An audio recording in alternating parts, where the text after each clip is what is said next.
President Broussard, we're live on YouTube.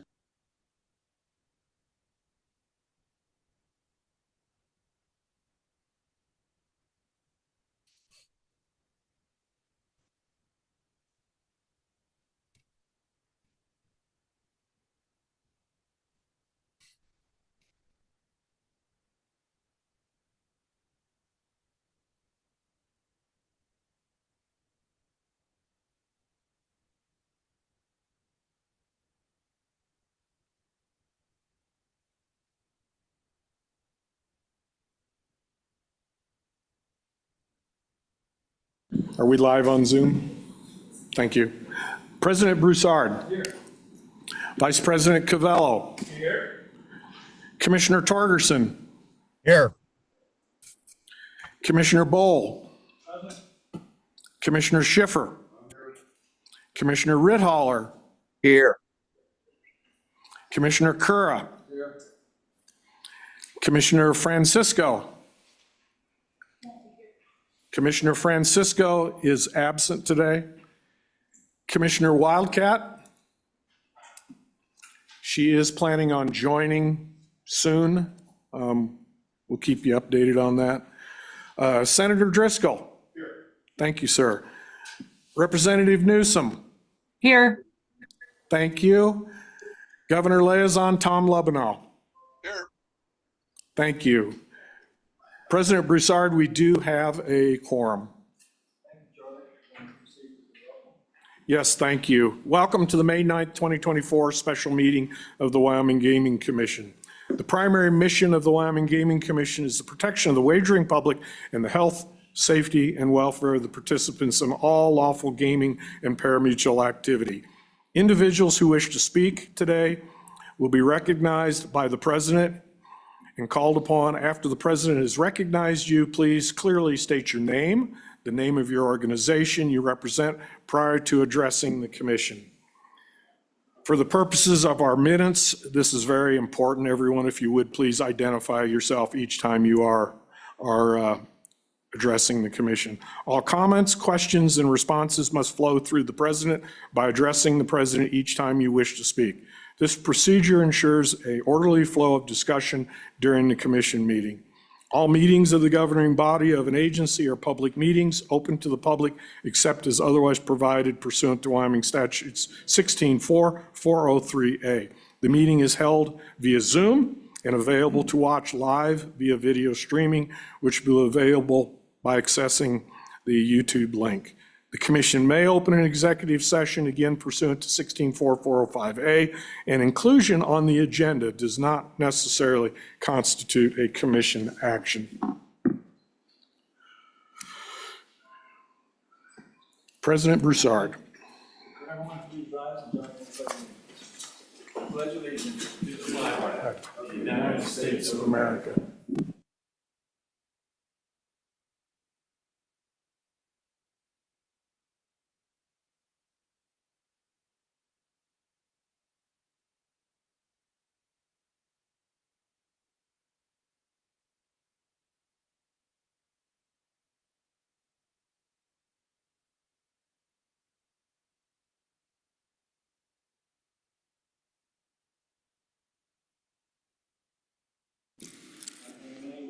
All in favor of Dr. Dustin? Aye. Anyone opposed? President Broussard, just for verification, the motion was made by Commissioner Bowl, seconded by Vice President Covello. Okay. Now, we're going to motion to approve the minutes from March 13th.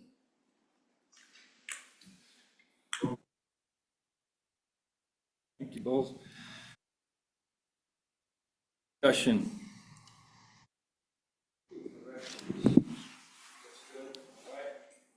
President Broussard, real quick, Commissioner Wildcat is on, and if you can also make sure that you turn on your mic and then shut it off when you're done. Thank you. Is that better? Okay.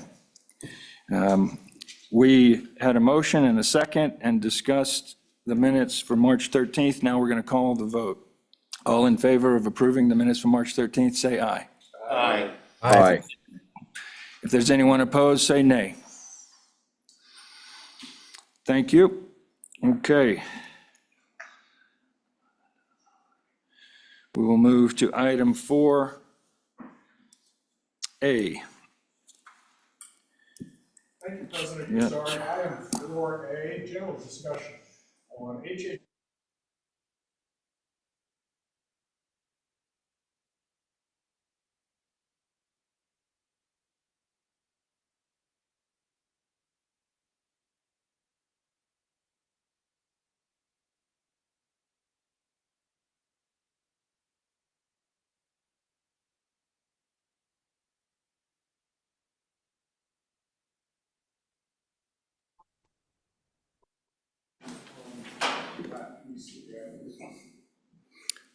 President Broussard, item 4A, the HHR locations. The question is to the commission how we should proceed with the approval of new locations. We have some locations that have been approved for about 2 to 2.5 years that have yet to open. Those were approved with a feasibility study, and now that so much time has passed, that feasibility study is probably not accurate. In fact, I'm confident that it's not as accurate as it was when that was approved. So we're kind of looking for some guidance on a time frame for some of these approvals that, once it's approved, there's X number of days or however that needs to look for that location to be opened. And then if it's not open within that time, either that gets rescinded or it needs to be re-revisited. That's kind of what we're looking for some direction on.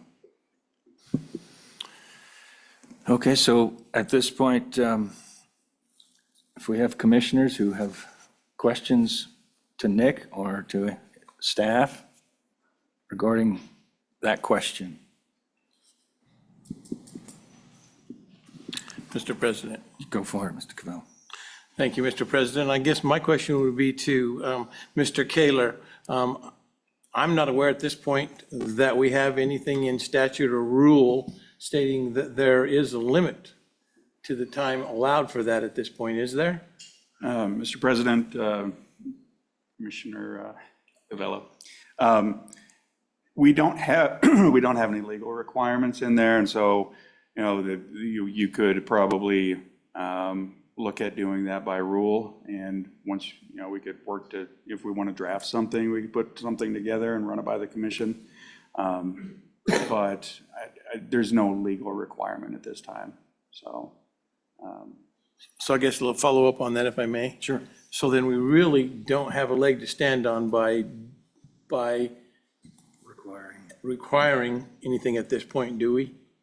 Mr. President, Commissioner Covello, I mean, I guess potentially you could include that as part of the approval process and in the motion to approve subject to X. But if you want to really have it hold up and be correct, it'd probably be in the form of a rule.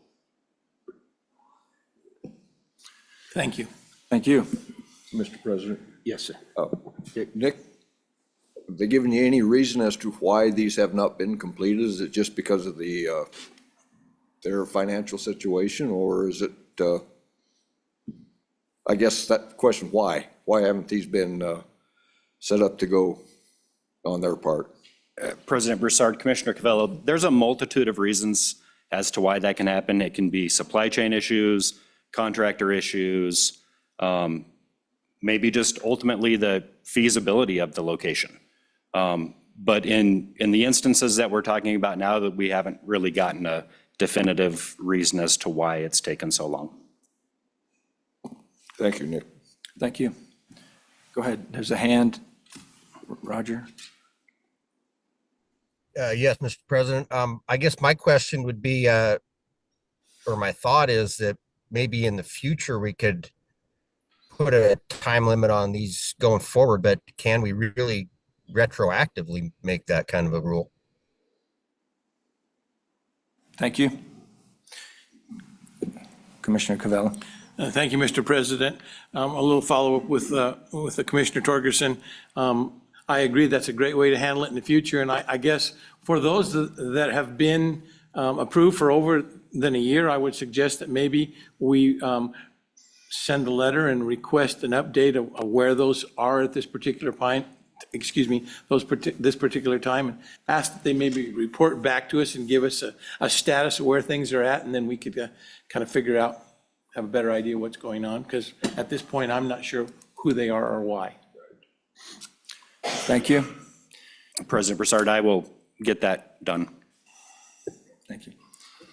You have a Commissioner Bowe.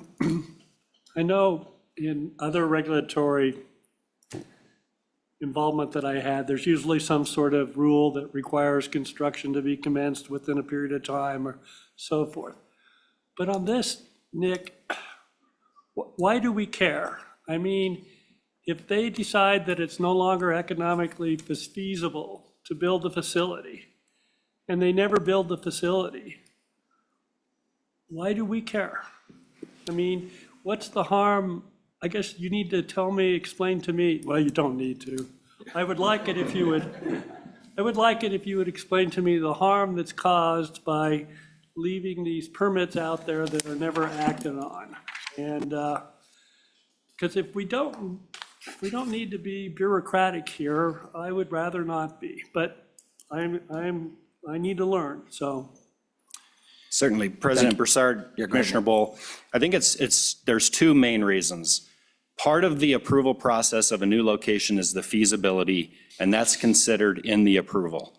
So when the feasibility study comes in and it says that, it could generate this much tax revenue, so on and so forth, and it's proved based on that, but then when the location doesn't open or other things come into that feasibility study that it was approved under is no longer valid, or it's inaccurate. And the other part of that also is it causes a lot of confusion with local municipalities and counties, because when we show our numbers that we have in this county, we have 5 locations, and this is how many, 1,000 terminals approved in that county, but one of those locations is not open or is never going to open.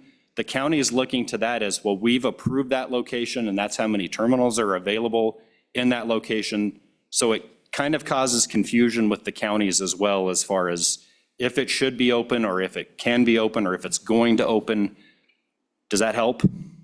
So, Your Honor. No, go ahead, Commissioner Bowe. So, I don't care that the feasibility study is no longer valid. That doesn't have a lot of relevance to me, but the confusion with the county, okay, that kind of rings a bell. So what it does sometimes is a county says, we've already got approval for 1,000 machines, and you have a new application for another 500, and we think that's too many, and really there aren't 1,000 machines out there. Does that happen? Is that happening in real life? President Broussard, Commissioner Bowe, it is happening. There is counties that are questioning those numbers and wanting to know that path. Okay. Well, having said that, seems to me we ought to draft a proposed rule that creates some sort of expiration date and notice it up and see what folks think about it. That would be my horse manure thought. So Perfect. anyway, that's all I have, Your Honor. Thank you, Commissioner Bowe. Any other comments from the commission? Questions? Any comments from the gallery? Peter? If you don't mind just introducing yourself for the record.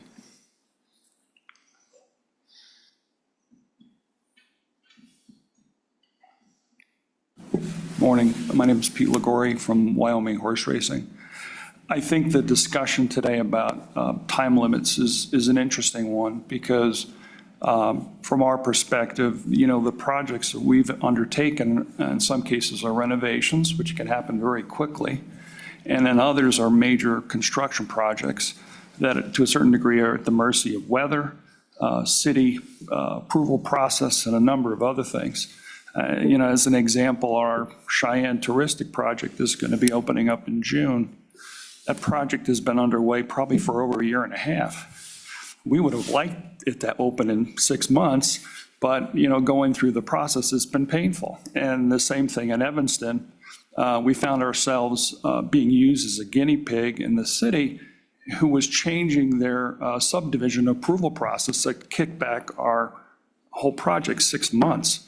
So some of these things just need to be considered if you are going to draft rules, whether it's a true greenfield project versus a renovation. And by the way, I think it's certainly fair to ask for updates. That seems very reasonable so that you do know what's going on. And if someone is truly abandoning a site for some reason, then it can be crossed off the list, just our thinking. Thank you, Peter. All right, Commissioner Covella. Thank you, Mr. President. So along with what the other commissioners have said and what's just been brought up, in my mind, I'm not sure we actually need to draft another rule, but maybe just going forward during the approval process, we ask for a timeline, and then, of course, we could always entertain a change to that timeline as need be, but I think we can get real deep in rules real quick, and so, thank you. Thank you. Mr. Ridgway, you have comment? Kyle Ridgway with 307 Horse Racing.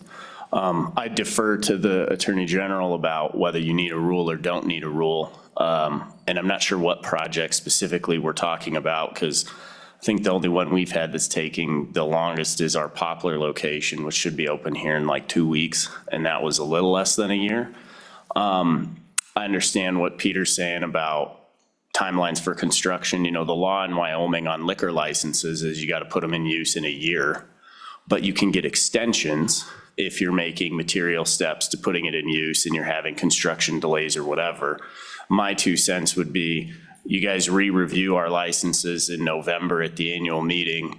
When you're looking at the simulcast, that would probably be a good time for you to ask questions, receive updates, or take action on permits that are dead or sitting there. And you may not need a rule to do that if you're just reviewing permits that haven't been dealt with at the annual meeting in November, because that's when the licensing activity occurs. But that's my 2 cents. Thank you. Yeah. Anyone else? Okay. Charlie? Yes, thank you. So commissioners, would you like us just to continue to monitor this? Yeah. And if there's any updates to the concerns that Mr. Laramendi's expressed, bring that forward at a later date? My opinion is if there's nothing nefarious about postponing, then if it's an economic decision, it's not our money.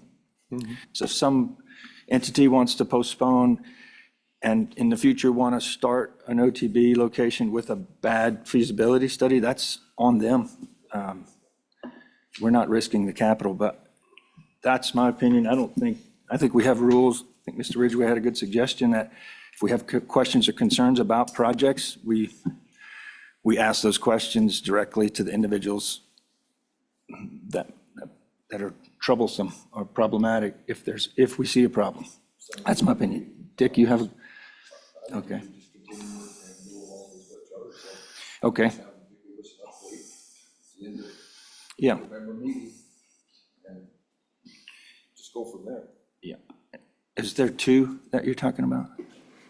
President Broussard, at this time, really, it's only one. One. Some of the other ones, when these are large construction projects. Or you're not talking about projects that are underway that are just being postponed? Correct. You're not talking about that? We're not talking about that. We really try to look at a lot of this from a reasonable standpoint, use the reasonableness test.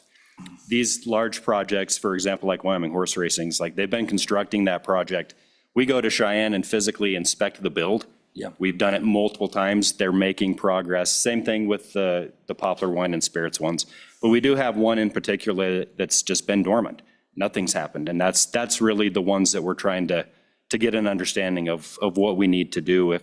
If no movement has been made, how long do we wait until we revisit that? Thank you, Nick. Okay. If there's no objection, okay, go ahead, Joe. Some follow-up, if you don't mind. Sure. The feasibility study is incredibly important. It's one of the pieces of our rules that we have to consider. You shall consider in our approval processes those feasibility studies. So, and we do verify, we look at those. We're looking at the reasonableness of those studies. I don't disagree with you, but it is in our rules that we shall consider the feasibility studies. Thank you, Troy. There's no objection. We will move to the next item. Discussion of HHR terminal mixed minimums or maximums, which should have more comment. President Broussard, thank you. You know, over the last several months, there's been a lot of discussion, whether it's with the commission, outside the commission, different places regarding the relationships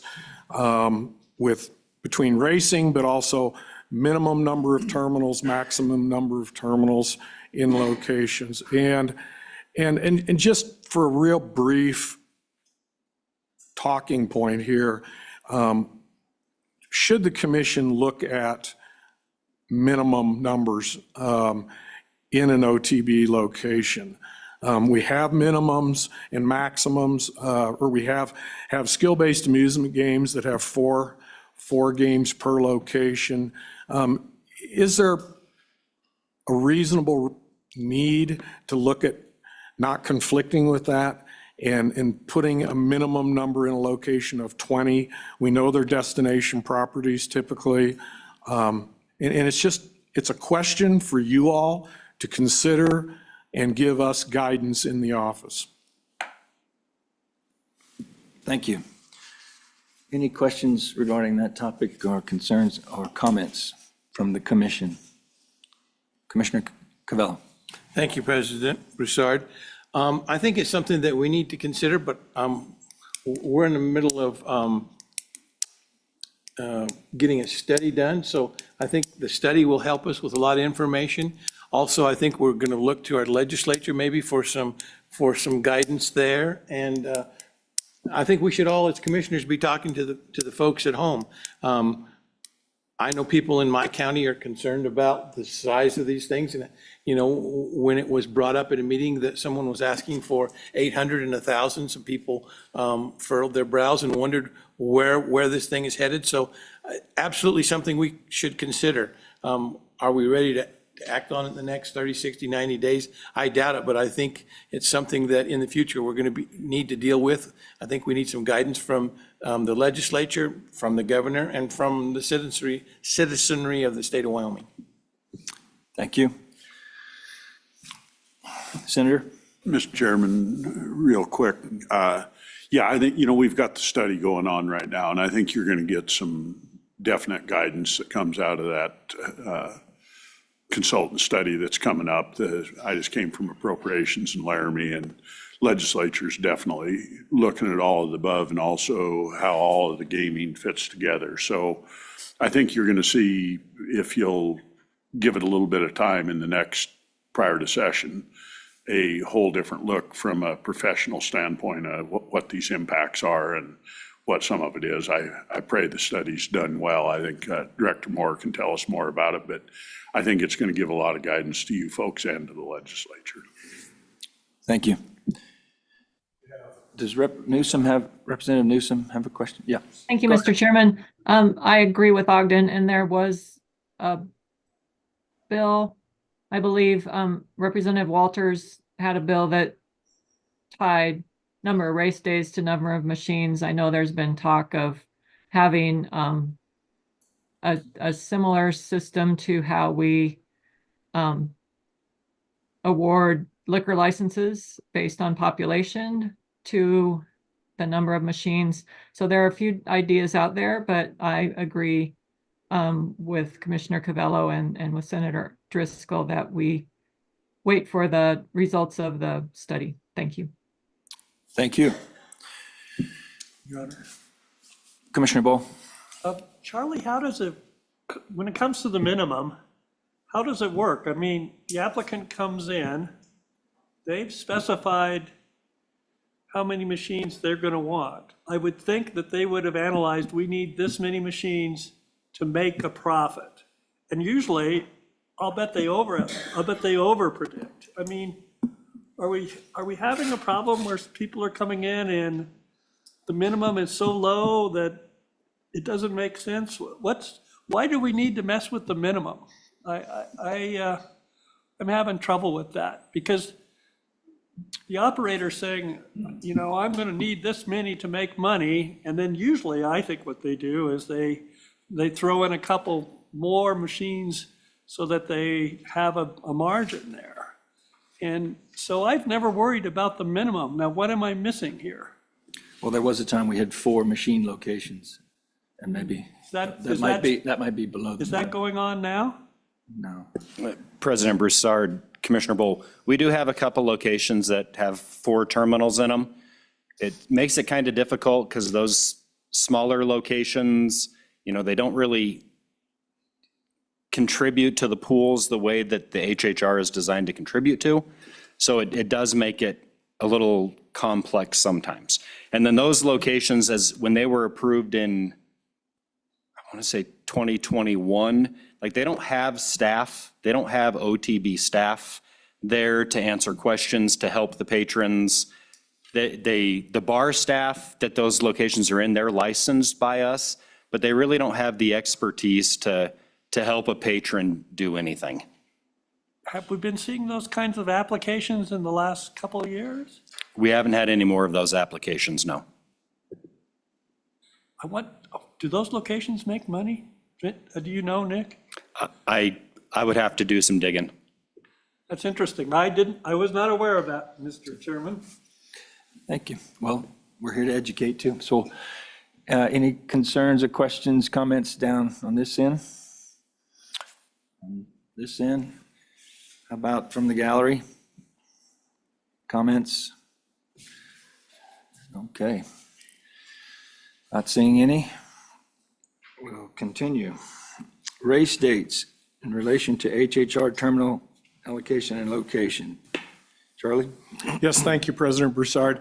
In your packet, you'll see that, you know, the staff worked on looking at a formula. The governor has asked for that kind of a formula between racing and OTB and terminal discussions, so we continue to see our racing. And so this was just something to throw out there and discuss a little bit. And I think, as Liaison Senator Driscoll mentioned, you know, the gaming study is going to give us a tremendous amount of guidance on these different things. So, but again, we've got to get this out there and talk. And so we had come up with, and you know, if you're applying for a simulcast permit, you are required to run 16 days of racing. With that initial permitting, you would be afforded 1,280 terminals. And so if you wanted additional terminals, you could ask for additional terminals in increments of 80 terminals and 1 race day. And I'm sorry, excuse me. Okay, and so, again, just a thought to get the conversation going. We've been asked to start this conversation and look at these different options, and that's exactly what this is. But again, like I said, the gaming study is going to give us a lot of guidance in the future. Thank you, Charlie. Comments about what Charlie just said? Anybody want to add, subtract? Kyle? You have the floor, Kyle.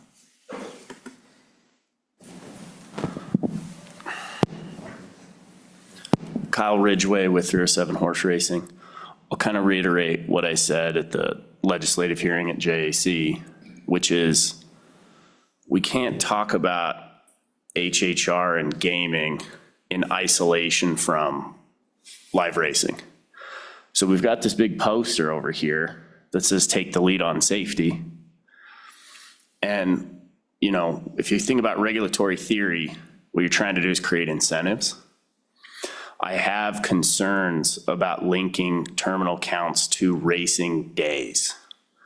If we look outside, it's May 9th. I don't think you could run a good race meet today. But the incentive you create by linking terminal counts, especially if you consider additional licensees and additional tracks, is to have everybody running races all the time. We already have issues with overlapping race days, in our opinion, which we've talked about for 3 years. You're creating an incentive to have overlapping race days at multiple tracks across the state with a very limited horse population.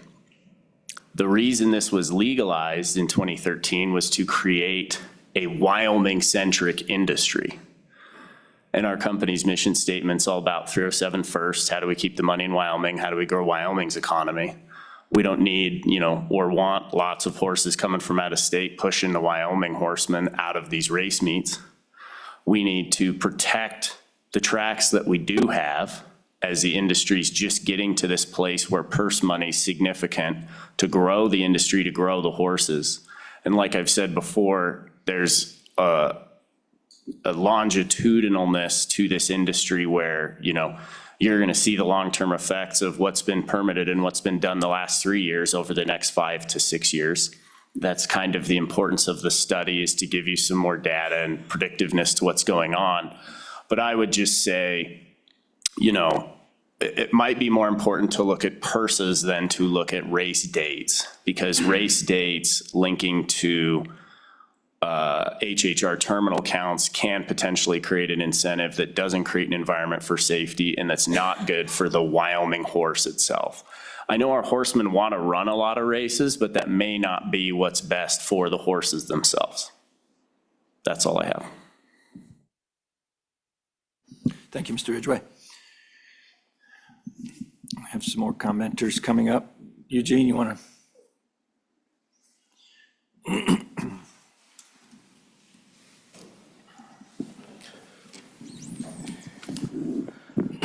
Thank you, Mr. President. Eugene Joyce with Wyoming Horse Racing LLC. I'm going to make some comments as an owner and a breeder. Just in the last 48 hours, I've become aware how woefully ignorant of our industry most people are here in the state of Wyoming.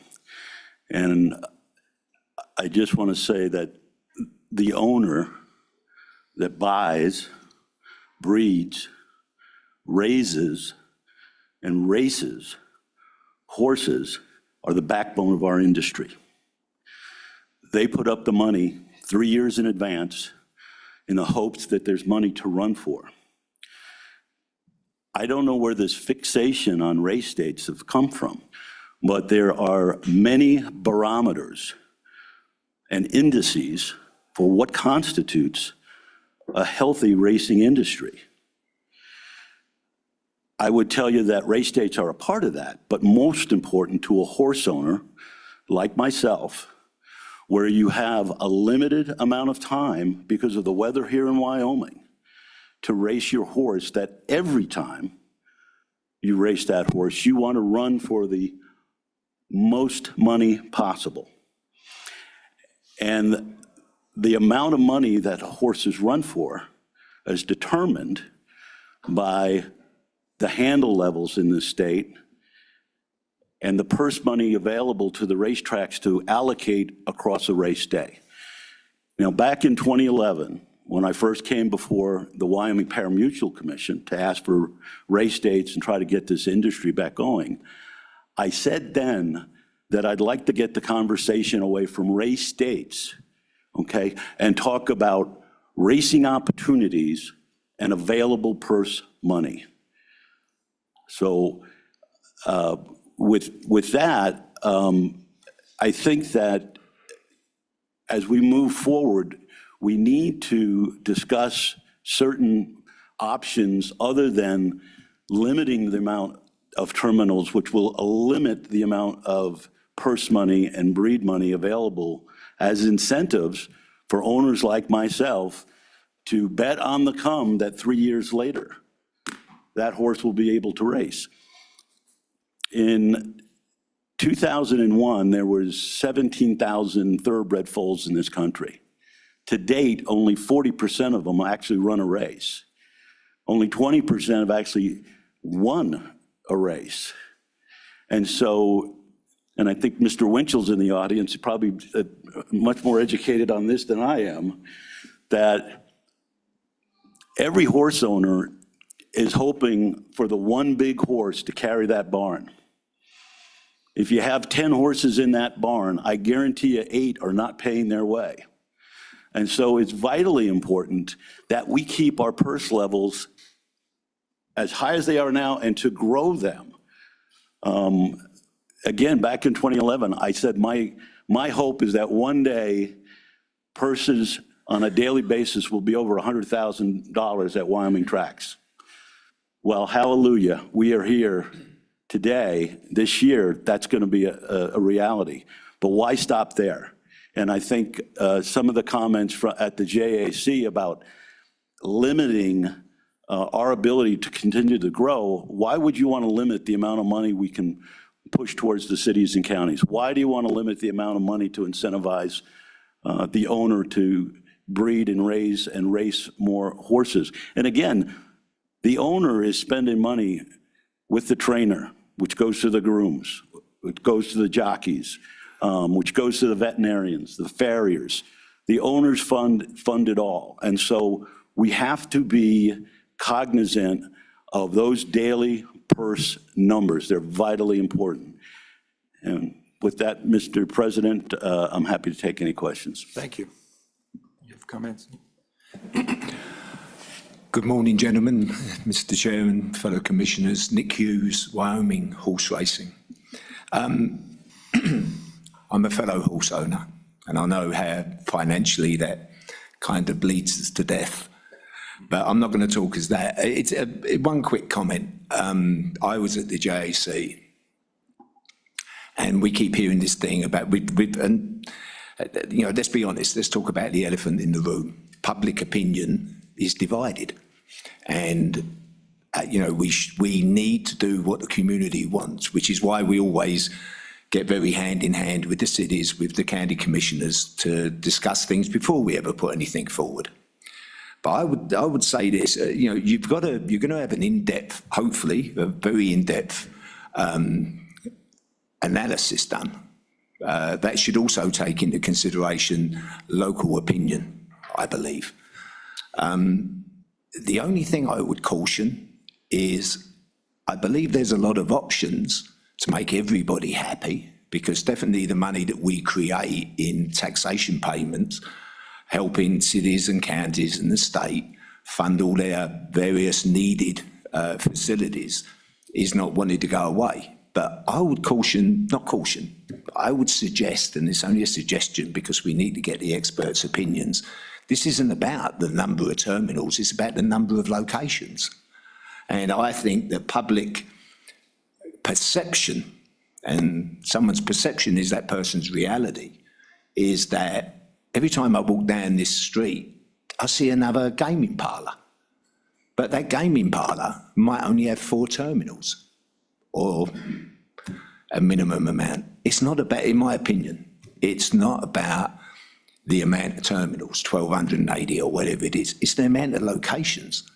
And, you know, there's been this rapid growth, which has been good for the state, the city and the counties, but there has been a rapid growth since we purchased WHR almost 2.5 years ago. We particularly haven't grown. That's not our mantra. We're going for these touristic dollars I've bored you all to death with at various meetings to create Wyoming taxation payments. But I would just suggest again that wait for the analysis, be very open-minded about what ways, if there has to be some sort of retention or slowing down, think about the ways of doing that. For me, it's not about numbers of terminals, because we're market-led. We're all businessmen. We've all got our own money in this, our own skin in this game. You know, we're not going to put 100 terminals, 150 terminals into a city that can't sustain that, and then have one of our competitors come along, do the same thing, and in the end, again, there's that perception.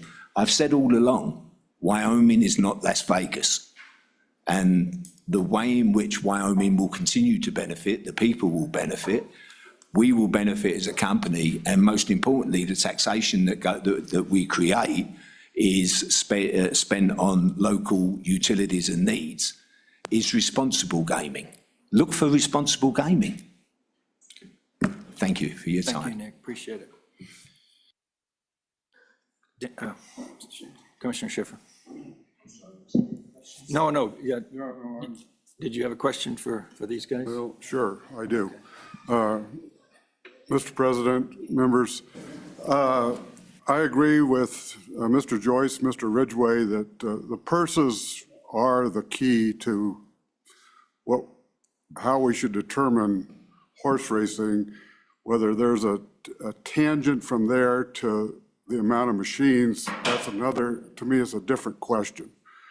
But I would like to ask the operators, why, or have you considered looking to other ways to generate money to make larger purses? And specifically, nobody's simulcasting out of state because we don't want to go apparently into the wing of HISA, if that's what I understand, but you all are missing a huge market. I mean, there's people in Vegas that are gambling on horse races, millions of dollars and elsewhere. And I just think there's going to be a big competition here as we get more tracks, which I'm pretty sure are coming, for these 4 horses. I don't believe that Wyoming bred horses can sustain the amount of racing that's about to occur. You are going to have purse structure that is competitive with Colorado, California, wherever, in order, for the racing to go forward. So I think you as operators need to address where you are headed in that respect. And from that, then we can work on this tangential issue, which is how many terminals you get for what you're racing. I agree with you, race days shouldn't be the criteria. We shouldn't force racing offices to make trainers enter so that we have 6-horse fields, because we need that 6th horse. It might not be good for the horse at all. Anyway, that's my thoughts, and if you want to address that, I'd appreciate it. Sure. Mr. President, Commissioner Schiffer, Eugene Joyce again from Wyoming Horse Racing. I believe we're the only racetrack that has sent our signal out of state in the last 10 years. And we did pretty well with it.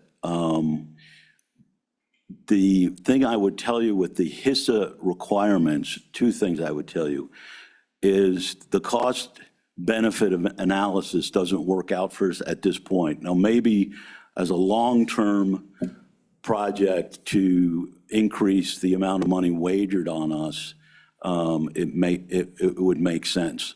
If we could somehow work with HISA to have a set cost that washes over all 3 racetracks, maybe that would work. If they treat us like 3 separate entities, I don't think any of us can afford it. The second thing I would tell you is that, and no disrespect to what they're trying to accomplish at HISA, but go teach your mama to suck eggs when it comes to racetrack safety.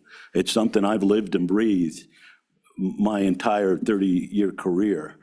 I was over the racing department at Lone Star Park when we had the Breeders' Cup in 2004, and worked very closely with Ron Moore, our track superintendent, on the turf course and on the dirt course. And at the end of the Breeders' Cup, what we were told by them was this was the first Breeders' Cup we've ever held where the track ambulance did not go onto the racing surface to pick up a horse. So I'm very proud of that. I'm even more proud of what we've tried to do in the mud, the blood, and the beer here in Wyoming as far as safety goes. But I absolutely agree with you that sending out our signal. We used to get people betting on our races as far away as Germany and Australia. Now, it wasn't a lot of money. And like I said, the cost-benefit analysis of what it would cost to be approved by HISA, I don't think Sweetwater Downs could ever do it based on its configuration as a 5-furlong track. I could be wrong, but it's a lot of people and whatever. That being said, we have as much commitment to safety as HISA does here locally. And I would love to be able to send out my signal again, but I think we need to come up with a different model or formula from HISA to allow us to operate. But, we know the people there. I talked to Ann McGovern. And hopefully in the future we can do that, Commissioner Schiffer. I certainly would love to send out my signal. Thank you. Any follow-up? Well, just, my point wasn't about safety. Yeah, I understand. Truly, It was about revenue. it's about getting more horses, getting more revenue. Yep. That's really what and so Right. don't misunderstand my comment, okay? Well, Thank you. Thank you. thank you. Any questions for this game? Commissioner Bowe, you have a question? I do. Okay, thank you. You got the floor. So Eugene, when you're talking about people who are ignorant about the racing industry, you're talking about me. And, the whole idea between the HHRs, which I've learned stands for Historical Horse Racing Machine, was to grow the Wyoming horse racing industry. And I've learned that. I'm learning this stuff, and that makes sense to me. But as someone pointed out at the last hearing in front of the Joint Appropriations Committee, right now there is no economic incentive to expand horse racing days. Do any of our tracks do more than the minimum of days? Which ones? Well, I mean, Days do you do, Eugene? Mr. President, Commissioner Bowe, we are slated for 18 days in 2024, and Wyoming Downs conducts 20 days of racing. Okay. So there must be some incentive there to do more than the minimum number of days. Yeah. I mean, and I think we need to figure out, and what I heard at the Joint Appropriations is that the incentive is that our operators love horse racing. They love live horse racing, and out of that love, they put on more races. But I do think the risk is there, that you do the minimum races, you have this huge expanse of HHRs, and we're not really growing the horse racing industry in Wyoming, we're growing the gaming industry.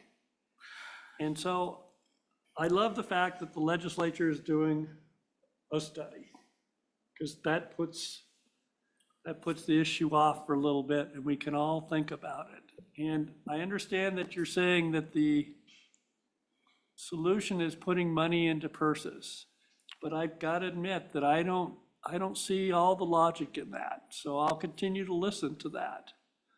It just makes sense to people like me that if you have another race day, you maybe are growing the industry.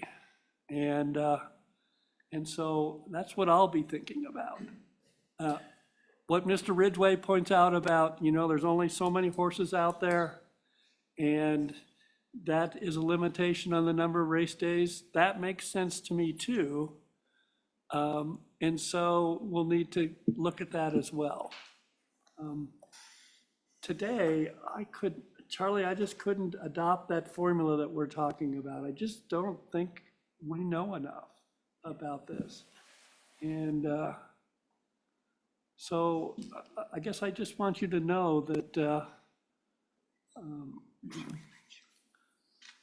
we need to address it.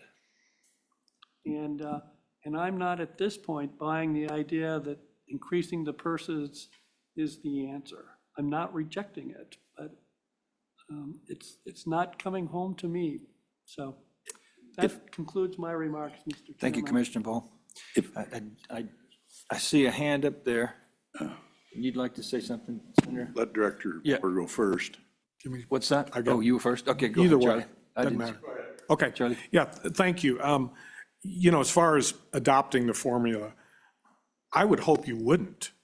This is to get the discussion moving.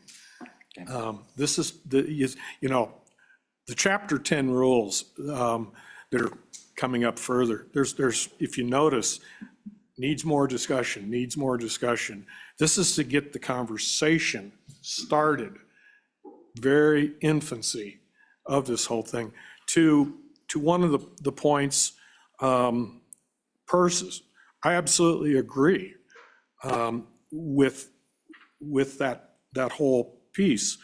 But under our current regulatory framework, how do we protect the Wyoming, how do we protect the horsemen on those percentages?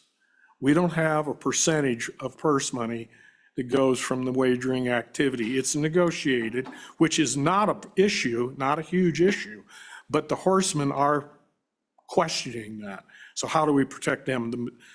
A large number of the states in North America have a statutory minimum requirement.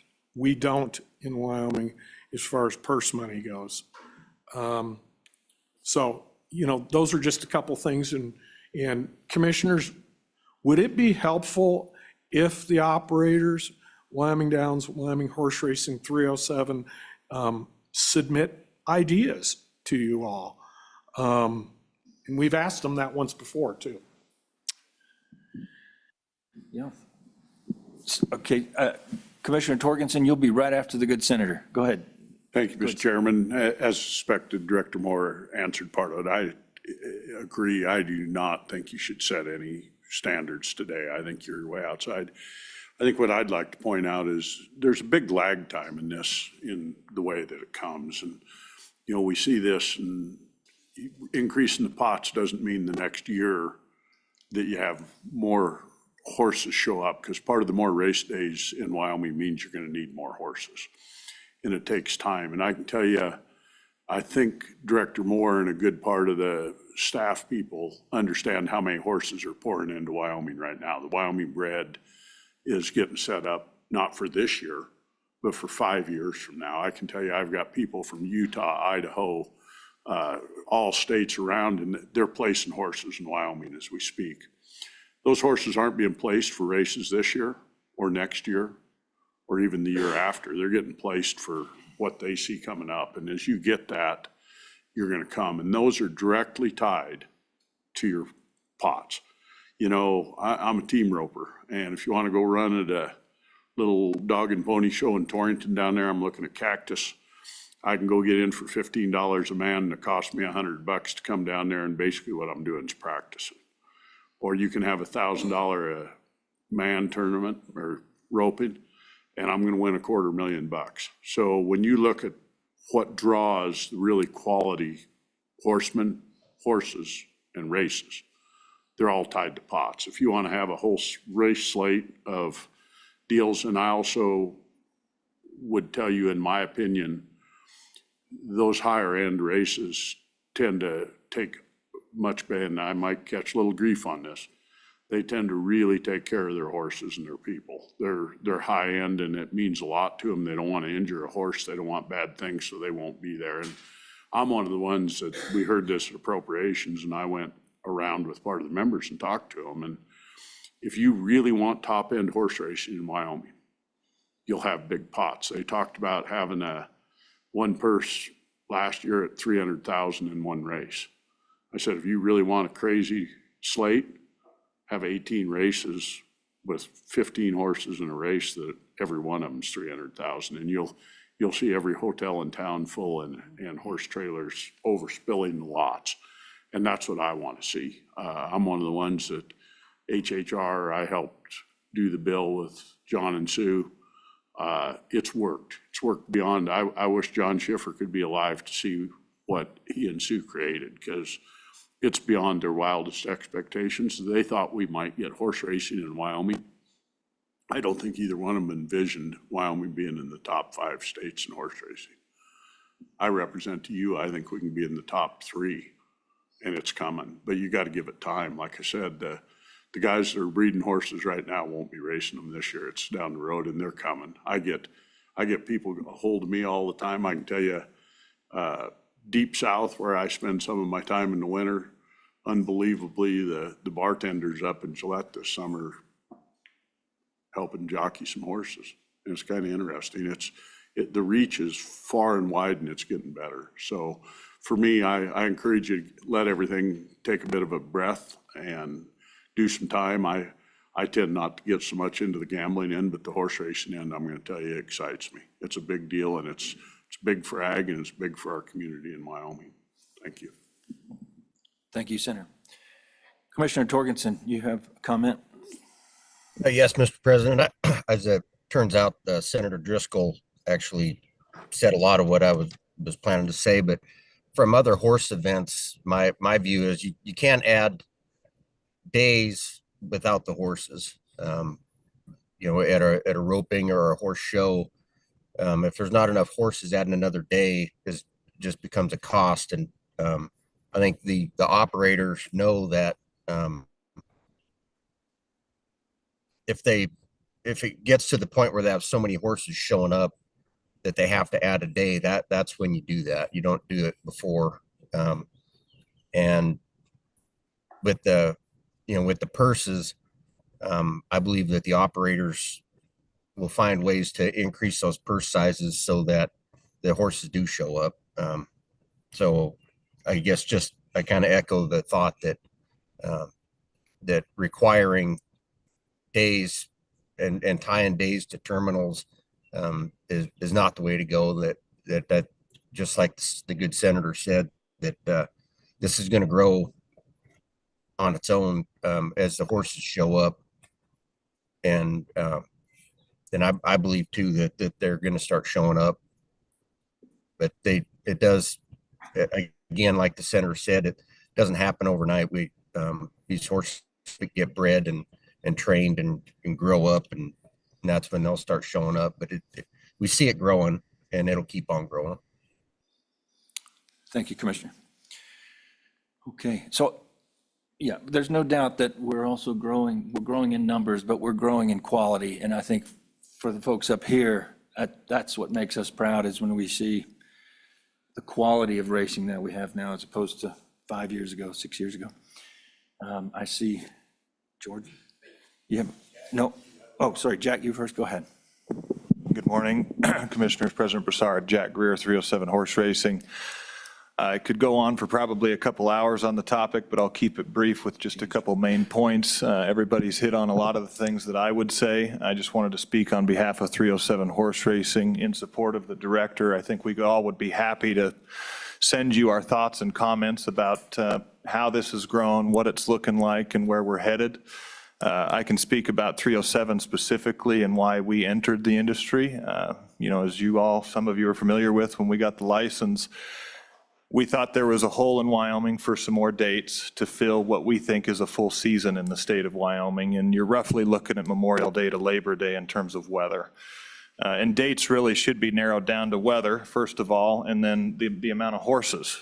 We don't need to be running more dates if we're having 2-horse fields. We need to make sure we're making the meet itself viable. The fuller the fields, the better the wagering public perceives those races, the better the odds are in those races. Which leads then to the purse money. And that is really where this lies, is the purse money continues to grow. And to Commissioner Bull, I am a horse owner, breeder myself. It is the purse money that drives more incentive in the business. Another date, not so much. We would rather run for more money than run at another date. And these horses now, the way the industry's going in terms of safety, you want to run at more money less often and give these horses more time to rest in between big races. You know, again, just speaking to the 307 specifically, we thought we filled a hole in the industry in the state of Wyoming, coming in and running in the last 2 weekends in May and running to basically the 1st of July. That did not overlap the existing tracks at the time. There is overlap now. It is frustrating. I don't necessarily agree with the overlap, and specifically for the reason of opportunity to run. I have Wyoming-bred racehorses. I can't run in the Wyoming-bred futurity in Gillette and run in the Wyoming-bred futurity in Evanston. That's not right. That shouldn't be that way. Hopefully we can get that fixed, but given the opportunity to run is the important piece, and at the most money is the most important piece. And what we've tried to do at 307 is do the best that we can with the money that we do have. We're continuing to look at ways to drive more revenue, whether that be simulcast, HISA compliant, definitely looking at all those things. In addition to just extra events that drive more revenue, to drive wagering public to the races, and purse money also go up. But, I mean, we were the first operator to run a $100,000 horse race in the state of Wyoming. We've done that since we've been involved. We ran the richest day of races in the state of Wyoming since we've been involved. And we're really trying to push the industry as best as we can as one operator. But just wanted to come speak on behalf of the company. It's purse money, it's dates, but they're correlated and connected in a unique way, for sure. So George? Thank you. George, you have a comment? George Spiva with Wyoming All Breeds Racing Association. I'm also a breeder and owner, and I'd just like to add to what Eugene and Jack has said. The bigger the purse, the better bred horses we are going to develop over the years. We are making huge strides right now in the quality horses that are running. And even if you breed the best to the best, doesn't mean that you're going to get a racehorse. In my estimation, racehorses range anywhere from smokers to oinkers. And the filly that I had on the track last year really did not get much exposure. We only got 4 outs on her. She may be closer to the lower end. She hadn't made any funny noises going down the track yet that I have heard from the grandstand. But it doesn't matter how well-bred horse you have. When you get to the track with them, when you get them through the first year of racing, you're probably having somewhere between $32,000 and $40,000 invested in this horse. Senator Driscoll covered part of it, Eugene covered part of it, Jack covered part of it, Nick, but you have to have an opportunity to race. There are people who are over race their horses. Most of them do not. There's some outliers there that it's hard to make enough rules to cover everybody without limiting other people also. But any questions? Yes, sir. Commissioner Bowl? What was that last point you just made? I didn't understand it. The last point you just made about there are outliers and. Oh, there are people who, excuse me, President Broussard, Commissioner Bowl, there are people who will run horses every time they trip the latch. Very, very few.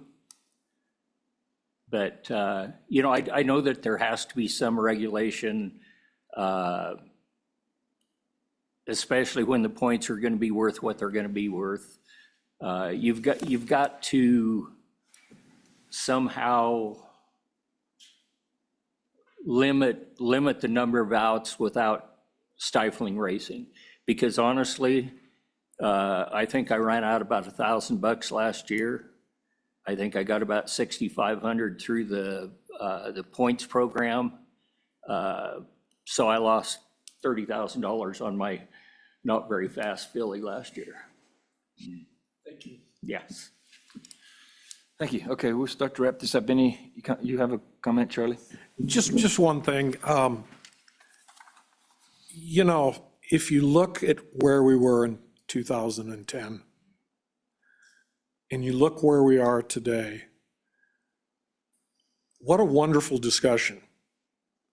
And whether it's, and it doesn't matter whether it's horse racing, skill-based amusement games, online sports wagering, what a great discussion we're having. The industry is growing. We're right on the edge of some phenomenal things to happen in the very short term with really long-term effects. We need to be mindful of cannibalization as things move forward, I think. We need to be mindful of our tribal neighbors as well as we walk through some of this process. But again, what a wonderful spot to be in. And from my previous life as director of racing in Florida, New Mexico, and in Oklahoma, limiting the ability of that racing office is a struggle. It's a struggle.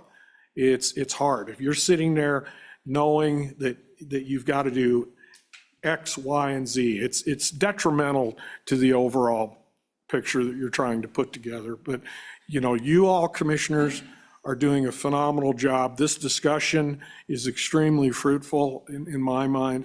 And,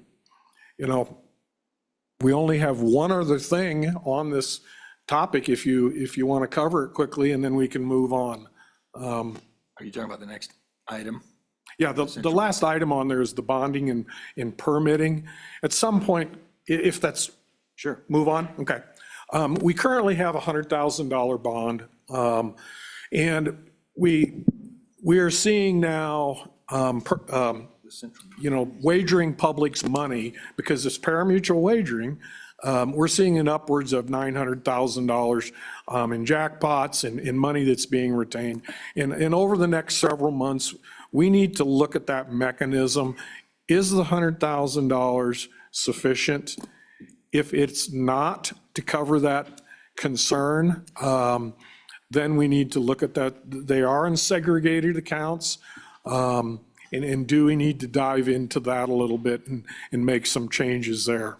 But that's, for future work, commissioners. And then also too, what we find at the OTB levels currently is there is some questions about the staffing levels at some of these OTBs. And we've been addressing that internally. Mr. Laramendi's been addressing that. Knowledge of the staff members in the OTBs, the education of that, and we're working with that internally. If it's your pleasure, I think we can wrap up this section. It's my pleasure. Okay. Any disagreement with wrapping up? And that would be Nick Okay. on that. President Broussard, just 4A, the last one, is the central monitoring system. If you recall, several months ago, we had put out an RFP seeking proposals to implement a reporting system for the skill-based amusement games and the HHR terminals statewide. We did not receive any responses to the RFP, so we've been able to sole source that. Even sole sourcing it has been difficult. We've gotten 2 proposals. I'm still working on trying to find some other proposals because we've got some very large differences between the 2, specific to cost. One of the other things that we're looking at with that is just that, the cost, and how that gets paid for ultimately. We don't have anything in our current budget that pays for this kind of thing.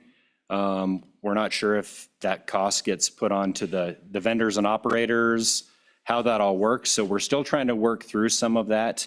I just kind of wanted to give you an update that it's not a dead project. We're still working at it the best that we can, and hopefully I'll have some more solid stuff to present in the near future. Is that an item that's in the study?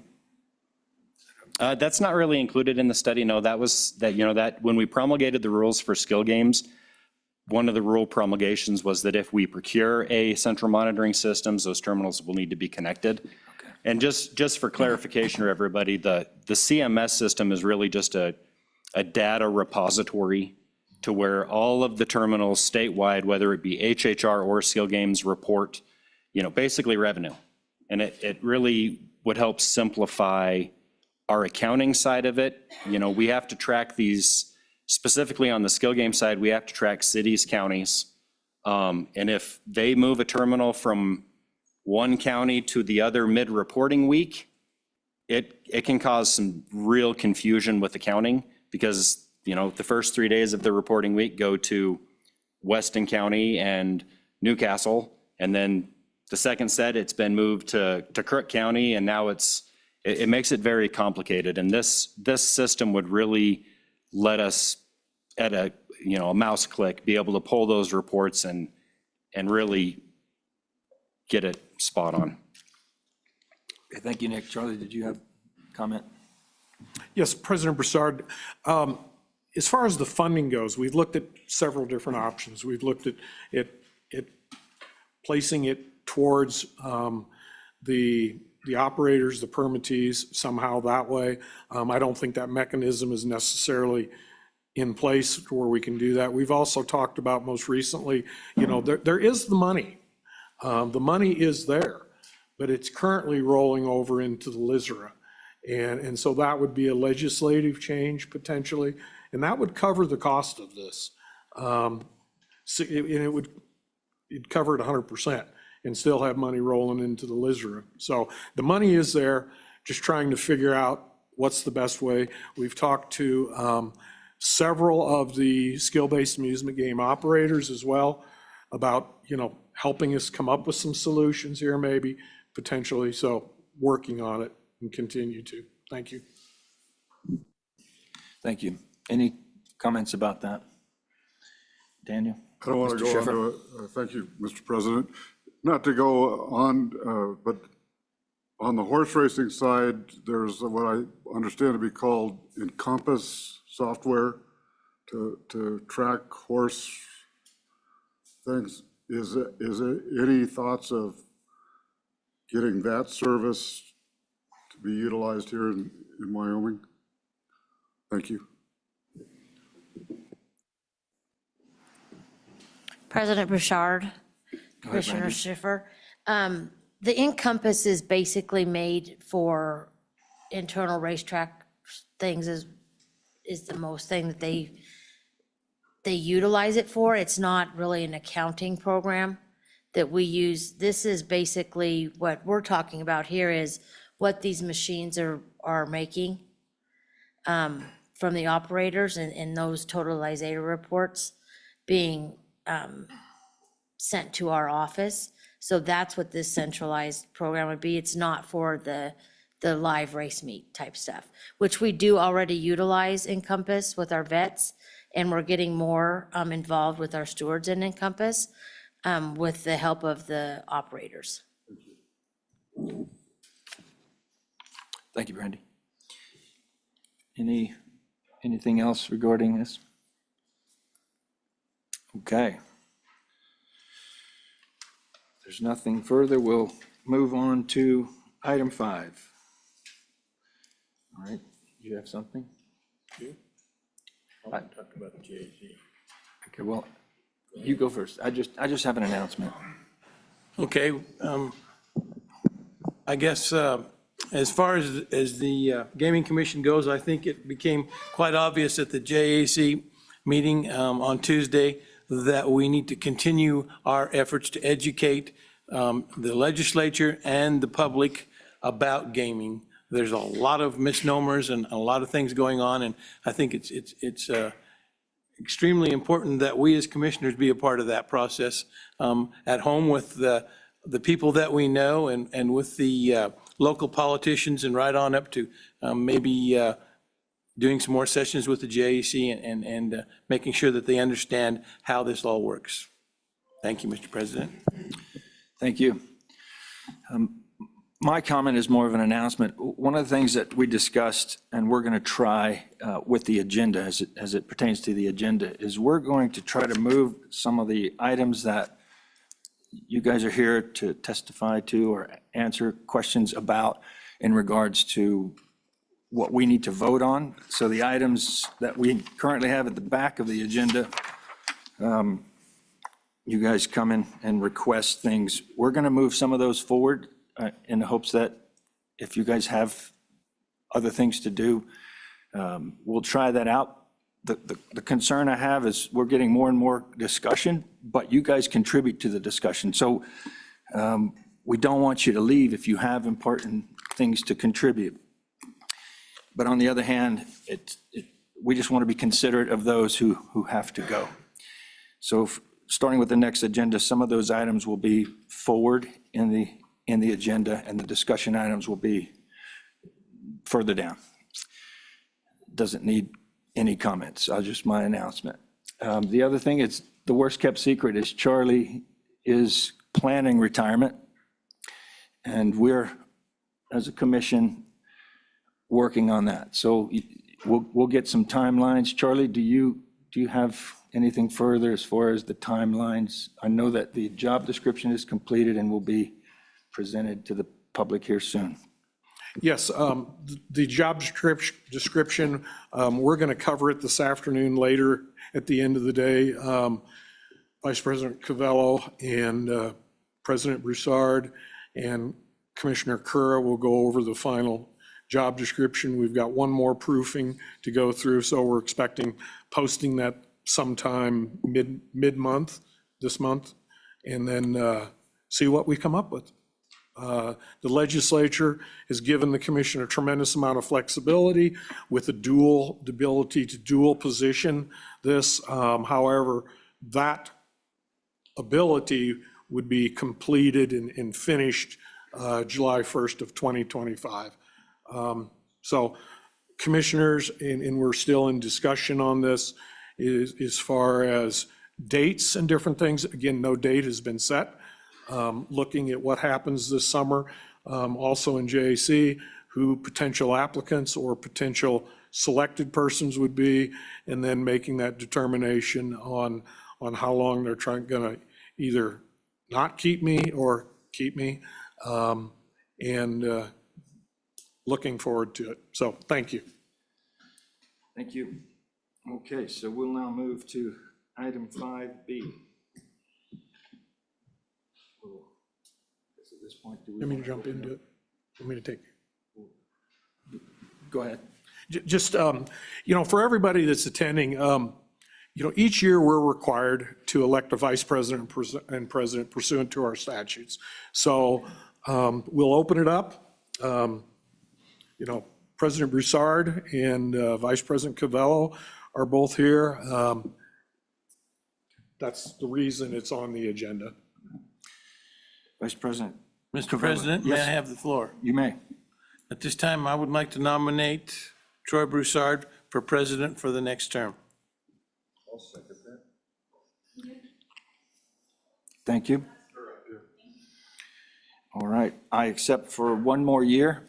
And again, like I said previously, I'd like to see the commission get into a SOP of a 2-year, 1 year twice for 2 terms, and kind of change leadership. And I will hold to my word about next year. I will not accept the nomination, but I do accept it this year, and I appreciate your trust. So at this point, we vote. Do we have any other nominations?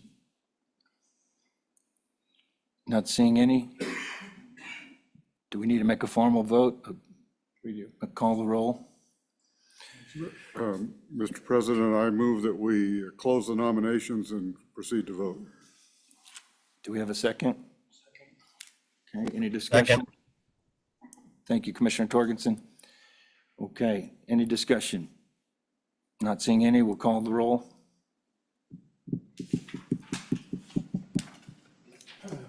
Commissioner Wildcat. Aye. Thank you. Commissioner Francisco is not here today. Commissioner Cura? Yes. Commissioner Rithaler? Aye. Commissioner Schiffer? Yes. Commissioner Bowl? Yes. Commissioner Torgerson? Aye. Commissioner Covello? Aye. Okay, That works. Thank you. From this humble Louisiana boy, I appreciate your trust, at least for one more year. I would like to open the nomination for Vice President and start by nominating Commissioner Vice President existing Covello. I'd second that motion. Okay. Any other nominations? Commissioner Schiffer would move to close the nominations and move to a vote. Thank you. Thank you, Commissioner Schiffer. Any second? Second. Thank you, Commissioner Cura. Any discussion? Not seeing any, we'll call the roll. Roll call, Commissioner Wildcat. Aye. Commissioner Francisco is absent. Commissioner Cura. Aye. Commissioner Rithaller. Aye. Commissioner Schiffer. Yes. Commissioner Bowl. Yes. Commissioner Torgerson. Aye. And President Broussard. Yes. All right, thank you. Congratulations. Yeah, condolences. Thank you, President. Thank you. So Charlie, we'll now move to item 5C, RFP gaming study. Yes, thank you, President Broussard. Appreciate that. I'm going to turn this over to Nick to kind of go through the gaming study. In your packets, you do have the executive summary and dates and different things that we do have in there, but Nick has the details and is the expert. President Broussard, members of the commission, if you will recall, several months ago, the commission had directed the staff to put together an RFP for a study that was kind of just looking at the internal workings of the commission and the expense of regulating certain areas and how that all looked. During the budget session this last year, there was a footnote added to the budget bill that expanded the scope of that study to really encompass all things gaming. So we had worked with procurement and we rescinded the old RFP that was actually out and closed. And we amended that and added everything from the budget footnote out or onto that RFP, and then it was resubmitted. That study closed on the 1st of May. We have received 3 proposals on that study. If you haven't had a chance to look through your packet, I'll kind of briefly talk about or go over what really the study's key points are. Remind me the page, Nick. In your packet, it should be page, if you're digital, it'd be page 37. So the report shall analyze the current framework and the responsibilities of the Gaming Commission, including the structure of the Gaming Commission as an entity within state government. The report shall analyze regulation and all wagering activities of live horse racing, historical horse racing, and OTB operations and its ability to grow, the potential effects on HISA, simulcasting, and further regulatory support to the industry. The report shall analyze regulation in all wagering activities for skill-based amusements, sports wagering, both land and online, as well as charitable gaming. The report shall analyze the economic benefits to the state of Wyoming, including increased tourism, tax revenue associated with expansion of gaming activities. In addition, the report shall analyze if the growth is sustainable and a viable option while considering the potential cannibalization of other currently viable and economically feasible entities. The report shall analyze the potential economic cost of regulation to the state of Wyoming of further growth and expansion in these areas. The report shall examine the current regulatory framework for gaming in the state and propose any necessary amendments or additions to ensure responsible and fair gaming practices. The report shall examine the commission's oversight capacity, the transparency and efficiency of commission monitoring and reporting on licensees and horse track safety. The report shall consider the number and growth of wagering locations and activity, as well as the existing infrastructure to determine its readiness to support new gaming establishments. And then finally, based on industry standards, the report shall investigate gaps in Wyoming law that affect or may affect the security, integrity, or fairness of gaming activities, such as the statutes identifying key personnel who should be required to obtain a gaming license or permit, grounds for denying an application for a license or permit, and processes and procedures to address noncompliance with gaming laws and regulations such as the issuances of notice of violation and closure orders. Overall, that's kind of the main gist of it. There's some other things as we go through the selection process that we're going to highlight, specifically not just the economic benefits, but the social impacts of gaming as well. That's something that we're going to discuss as we proceed with this. So with that being said, it would be highly beneficial if 2 members of the commission would volunteer to be on the selection committee. And then I can work with them directly and we can start going over the proposals. The tentative award date for this is the 1st of next month. We can do this over Zoom or Google Meets and facilitate some meetings and then kind of go through the scoring process and everything else. So. Right, first off, would anybody volunteer? A raise of hands. I'd be happy to. All right, we've got one. Commissioner Kura. Do we have anybody on Zoom? I don't see any yellow hands. Oh, Commissioner Wildcat, nice. Way to come in under the wire. All right, that's your folks, Nick. So commissioners, the question is at this point, while it doesn't specifically say that Joint Appropriations Committee members would be a part of this selection, they are to be consulted in this process. I did mention that day before yesterday in JAC about that, and there were some questions about timing. I think Chairman Nicholas maybe is willing to do that. Senator Driscoll, do you have any other suggestions as far as that goes? Any guidance for the commission? I don't. I think you've pretty well got it covered. That's okay. I will continue to communicate with Chairman Nicholas and see if that's reasonable. We would like to get this thing moving as quickly as possible. So is the full body comfortable with this group making the final selection and then moving forward with it? We've done this before. We've done this with veterinary contracts and bids. We've done this with a lot of different things, drug testing laboratories, bids and everything. Or would you prefer the committee to come back with a recommendation, do a quick one-topic Zoom meeting, and get commission approval? What is your pleasure? Well, personally, I trust Jenny and Dick, but if someone else has a different opinion, I'm happy to do either way. Comfortable as well, Mr. President.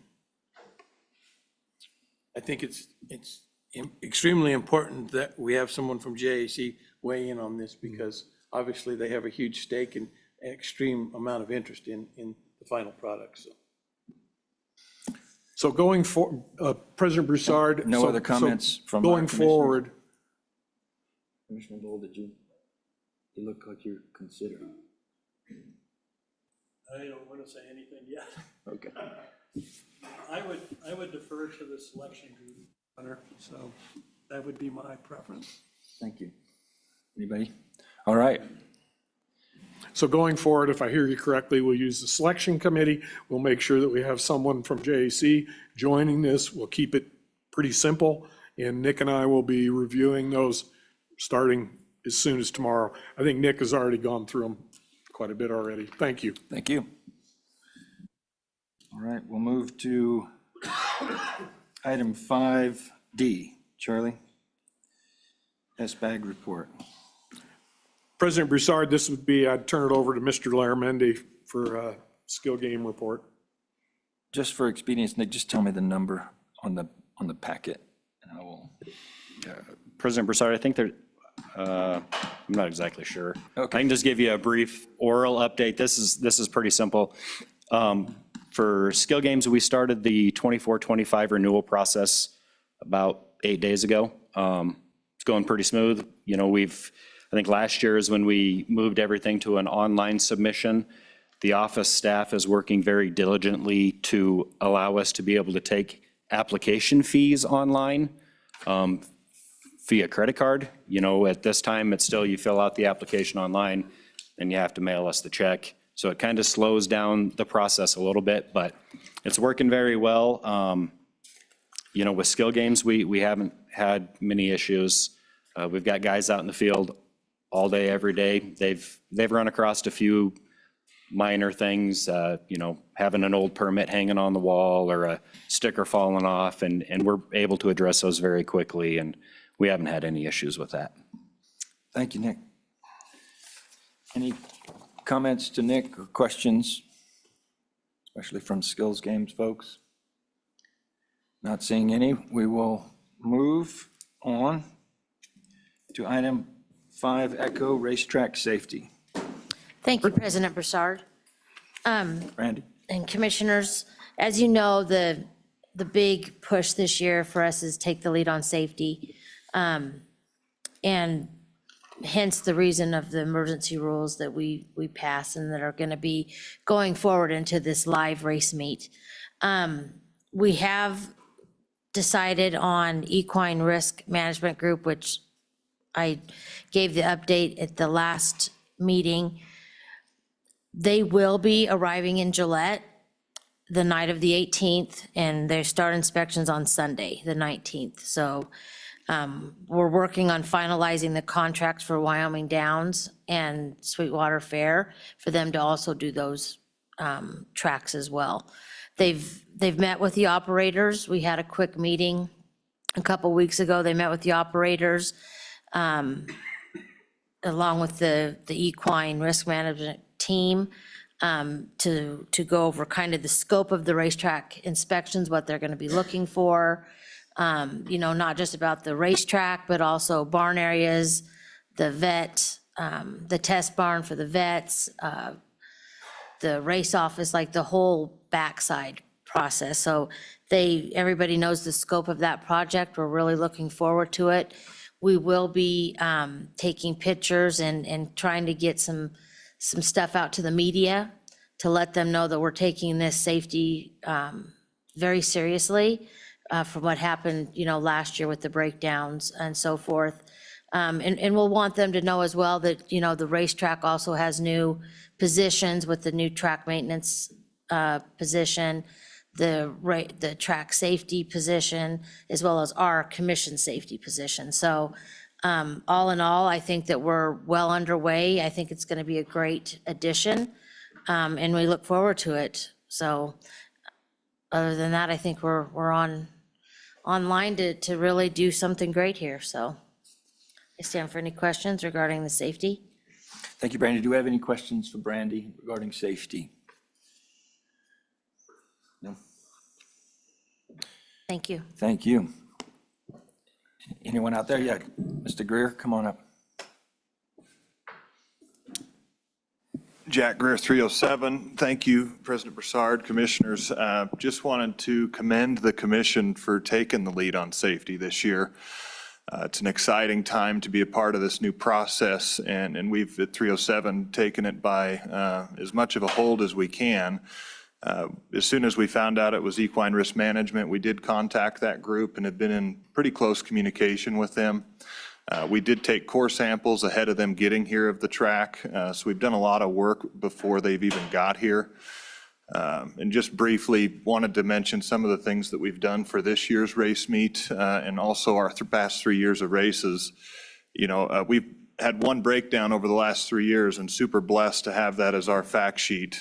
Very fortunate and happy with that record, but we also know that we can continue to be better and strive to be the best all the time, which is never-ending improvement.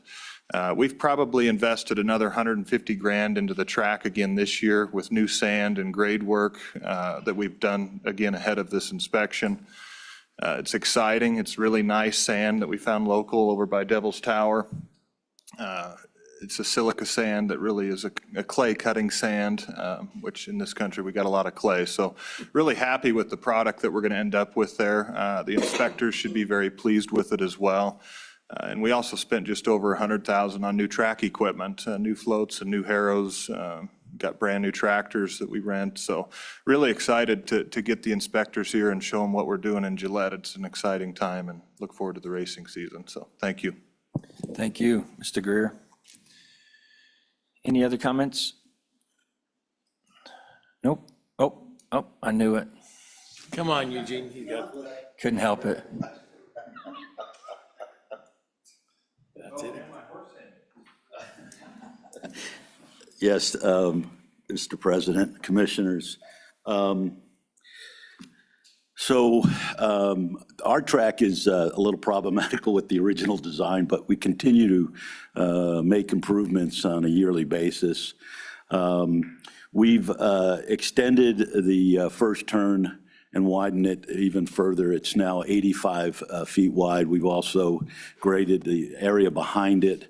We'll be putting in a fence further back to create a background for the safety rail that's in that turn to help the horses see that better as they're pulling up at the end of the quarter horse races. We've also widened the far turn to 80 feet as well. We've improved drainage around the track. We've hired an engineering firm to figure out if it is going to be possible in the future sometime to move the steward stands back 40 to 50 yards possibly, to move the finish line further back to give the horses better lead time as they come into the first turn to pull up after the race, especially the quarter horses. We've had some incidents over the years in that turn. So hopefully the safety be improved there. One of the things, it's not really a safety thing, but we are starting to complete now the new race office jocks room building next to the paddock. The first people to use that are going to be the National Finals High School Rodeo that's going to be in Rock Springs, middle of July. We have also had contact with the safety outfit that's going to be inspecting our tracks, giving them information as to what they can expect when they get there. The one thing I would tell you is on the track survey, we've got that scheduled for August 8th right now, and it should take a week to complete, but we'll have it prior to live racing. We'll also have soil samples taken for them. Again, because it's a multi-use facility like Energy Downs in Gillette, the track right now has the grandstand right now has a rodeo arena in front of it that'll be used for the not only the high school finals rodeo, but also the Red Desert Rodeo. But as soon as they're finished and the county fair is over, then we get our hands on the track to bring it back into race shape. And Jack briefly mentioned part of the upgraded equipment they'll have is our horse ambulance in Gillette. We continue, though, to look for even better track ambulance. I know Clint Frischnat, our track superintendent, is always on the hunt for new equipment, and that's one of those things on our shopping list. And I will say, too, I've made the offer to Wyoming Downs if they need any equipment or help from our team. And again, Jack will make it to you, just because we operated there for 3 years at Energy Downs. If you need to contact us or talk to Clint or what have you, I know you've spoken to him in the past. So we're all in this together, as I like to say, and anything we can do. Now that the laser is on us with the JAC and they see all these big buckets of money, it's incumbent on us, as Kyle rightly points out, to make the focus the racing. The money is about the racing. That's how we fund it, and to constantly improve that. But to have a race product that we can all be proud of. And with that, Mr. President, I'm happy to take any questions if you have them. Thank you, Mr. Joyce. Do we have questions for Eugene? Thank you. Concerns? All right, thank you.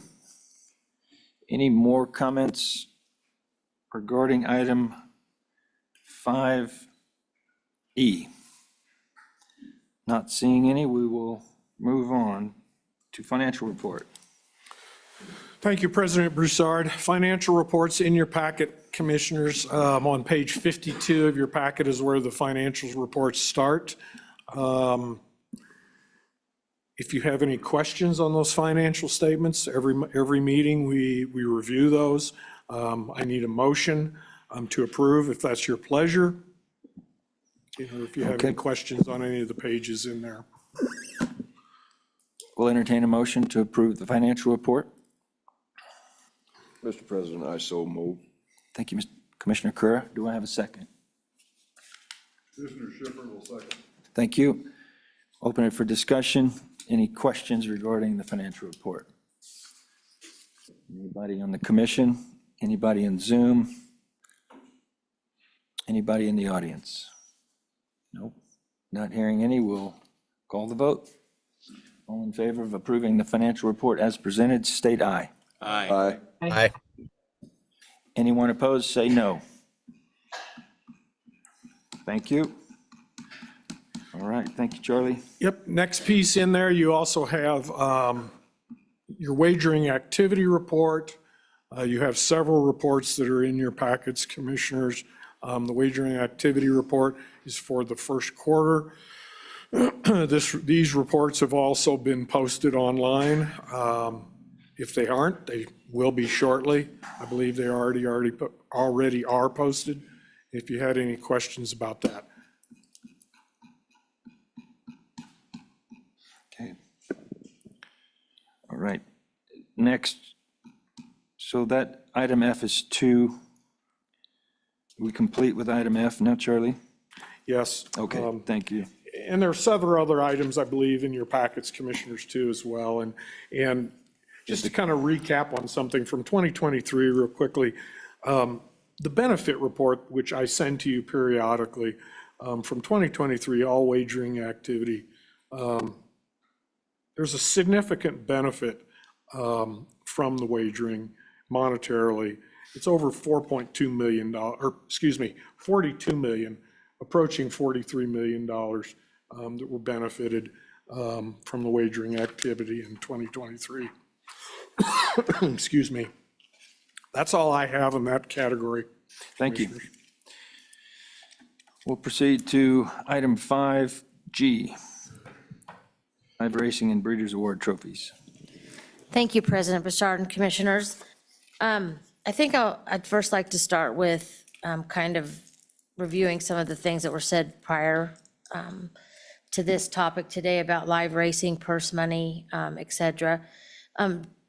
Please know that our door is always open at the commission for all of the commissioners to come and visit. I extend an invitation to Commissioner Bull and any of you to come up and we will sit and visit about what it takes to do live racing, what it means to the horsemen. Being from a horseman background, born and raised in the industry, I can tell you that a lot of these tracks that are running more days is due to the fact that they love the horse racing, and they understand what the importance of having enough race days in Wyoming to sustain it. Us only having a couple race days at running for $1 million is not going to help our industry. What we need is to have, just like in the past, in the 80s, we ran from Labor Day to Memorial Day. Evanston ran the whole summer. And then we would have the little fair meets per se, because they didn't own the tracks. They would go to Casper, Rock Springs, and Gillette.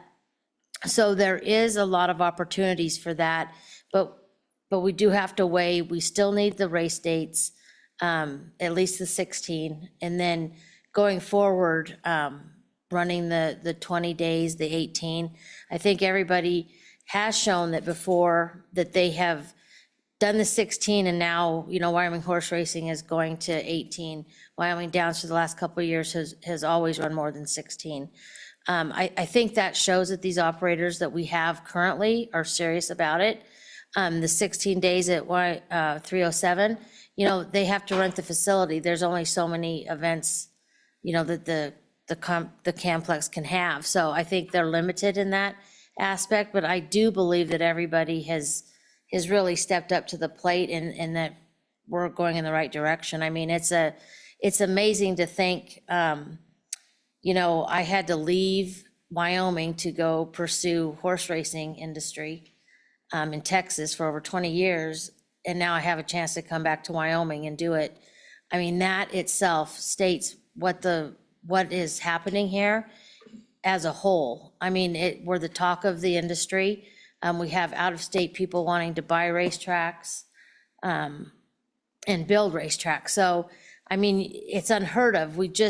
And I wanted to challenge the operators and the horsemen that the education starts with the historic racing terminals and making sure that people understand what they represent and what they support and what industry they support. You know, getting out there, talking to the horsemen, talking to the families that's changed their lives. You know, the $300,000 that we paid for Breeders' Awards to a family that's been in the industry for generations. And even with $300,000, as you heard, it takes $30,000 to get a horse to the track. If not more. I mean, you're talking vet bills. I mean, there's just so much to get a horse to fruition, to run as a 2-year-old, 3-year-old and onward. So I want to challenge the operators that we need to find a way to get the education out there that, first of all, what historic racing means, how it is based on the pools of parimutuel wagering and the industry that it supports. I think that they're just thinking, you know, the state's getting rich. Even before I came here today on Wyoming News, it was about historic racing and how it was, you know, slots and it, you know, they didn't want, the house always won. And in our, you know, as far as historic racing, they don't care if the operators don't care. It's not the house wins because of the fact that they already get their takeout off the top. So they want people to win. I mean, they've already made their money, right? So I think there's just a lot of education that needs to be done. We can provide it in a certain way, but we're limited as a commission because we're not about promotion as much as we are about regulation.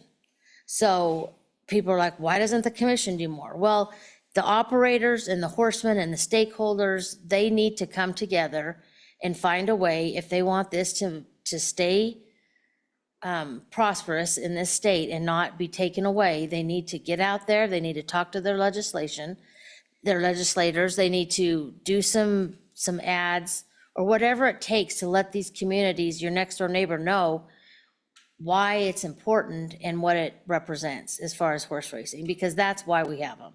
That's the only reason why we have historic racing terminals, is because of the live horse racing.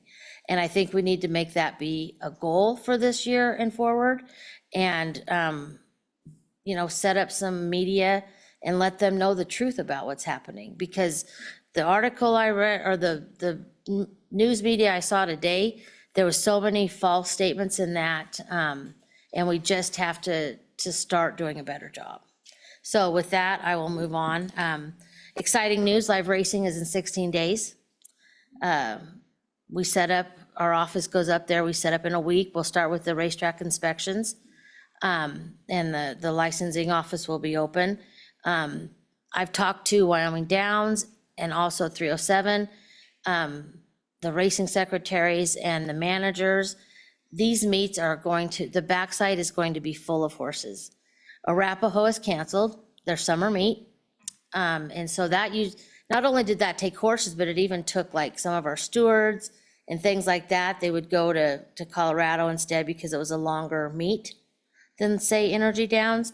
But with them canceling, this barn area is going to be packed full, which means new horsemen coming here that have never run before. So more licenses, more people coming. And as well as Wyoming Downs. Wyoming Downs is going to see people more coming from Arizona, Golden Gate and California shut down. So those type of horses have been trickling in. I mean, the trying to find stalls right now on the backside is a problem, and that's something that we haven't had in many years. And of course, horsemen are like, a lot of horsemen want to come play and they haven't been here before. So, stall allotments, you have to give, stall allotments to the people that have been here supporting you, but you also want to bring in new. So, I mean, all of the industry is going to be benefiting from all of these people trickling in. And I just see it being I see full fields, I see, and hopefully we can get the full stands. But, I really think that this live racing this year is going to be the pinnacle, and I think it only goes up from here. So the fact that horsemen want to come run here, the purses are drawing them here. And from that point forward, I just see, amount of growth. And if we can keep the race days up and also try to find a way to keep that purse money rolling in, the Breeders' Award Fund is going to be fine. I think I sat down with our accountant a couple of weeks ago, and we estimated that we're looking at probably paying out $8 million this year. So it just keeps getting better, and it's a very exciting time. So I just wanted to kind of let you guys know about the live racing part, and that's coming up, and we can move on to get some business done here regarding our officials for the meets going forward. The Wyoming Downs has provided their 2024 racing season list of officials. This year, they have a new track superintendent, which is Clint Frischnott, which is also Wyoming Horse Racing's. So the ones coming from Eugene's is going to Wyoming Downs, and he's going to be doing it at both places. They have a new starter on Darren Hall. He comes years of experience. He was the starter in Minnesota at Canterbury Park, and he's also currently in Phoenix at Turf Paradise. So and he brings a crew with him. So it just really feels like they're, everything's upping their game. Everybody wants to come play, even officials. So you can kind of tell we're getting the cream of the crop to come here. And most of their other ones are people that have already been licensed with us before, so there's really not a lot of checking to do. Dennis Hall, he's going to be their new track safety officer. He has been an outrider for them as well as an identifier, years of experience. So they know the industry inside and out. So there's really no problem with that. The racing secretary, clerk of scales, outriders, horseman's bookkeeper, they've all been previously employed by either Wyoming Downs or other places that are moved over here. So one thing I did want to note before we voted on approval of these is that in our emergency rules, we did say that no person shall hold multiple positions without obtaining a commission approval. We've reviewed these positions that are going to be double, and in the past, what we worried about was a starter being the identifier and taking him away from that, the starting gate and stuff. But we do feel that the starter is also going to be the paddock judge, so that basically they're just in there watching to make sure everything goes well. He's not going to be the identifier. So what I would suggest is that we would approve these officials as is, but to have our stewards and the commission staff keep a watchful eye on this position to make sure that if it does seem that something's not going right or there's just too much going on and they're not doing their job diligently, that we would, have to come back and try to figure out somebody else in those roles. But as far as what they've turned in for their 2024 race season, staff would ask for approval of those. And that's down the operations plan you're talking about? I'm talking about the officials. Do we need to do that now? Yes. Okay. That's not on item 10 then. It's operation plan. Okay.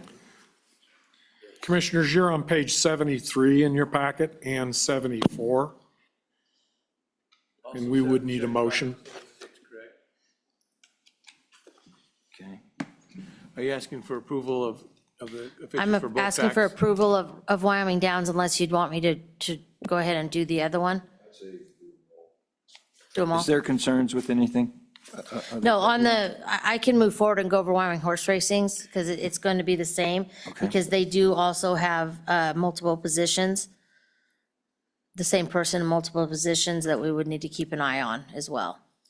So Wyoming horse racing though is basically, the only real change there is that the starter from Wyoming Downs, Darren Hall, will be also coming over there and performing that duty.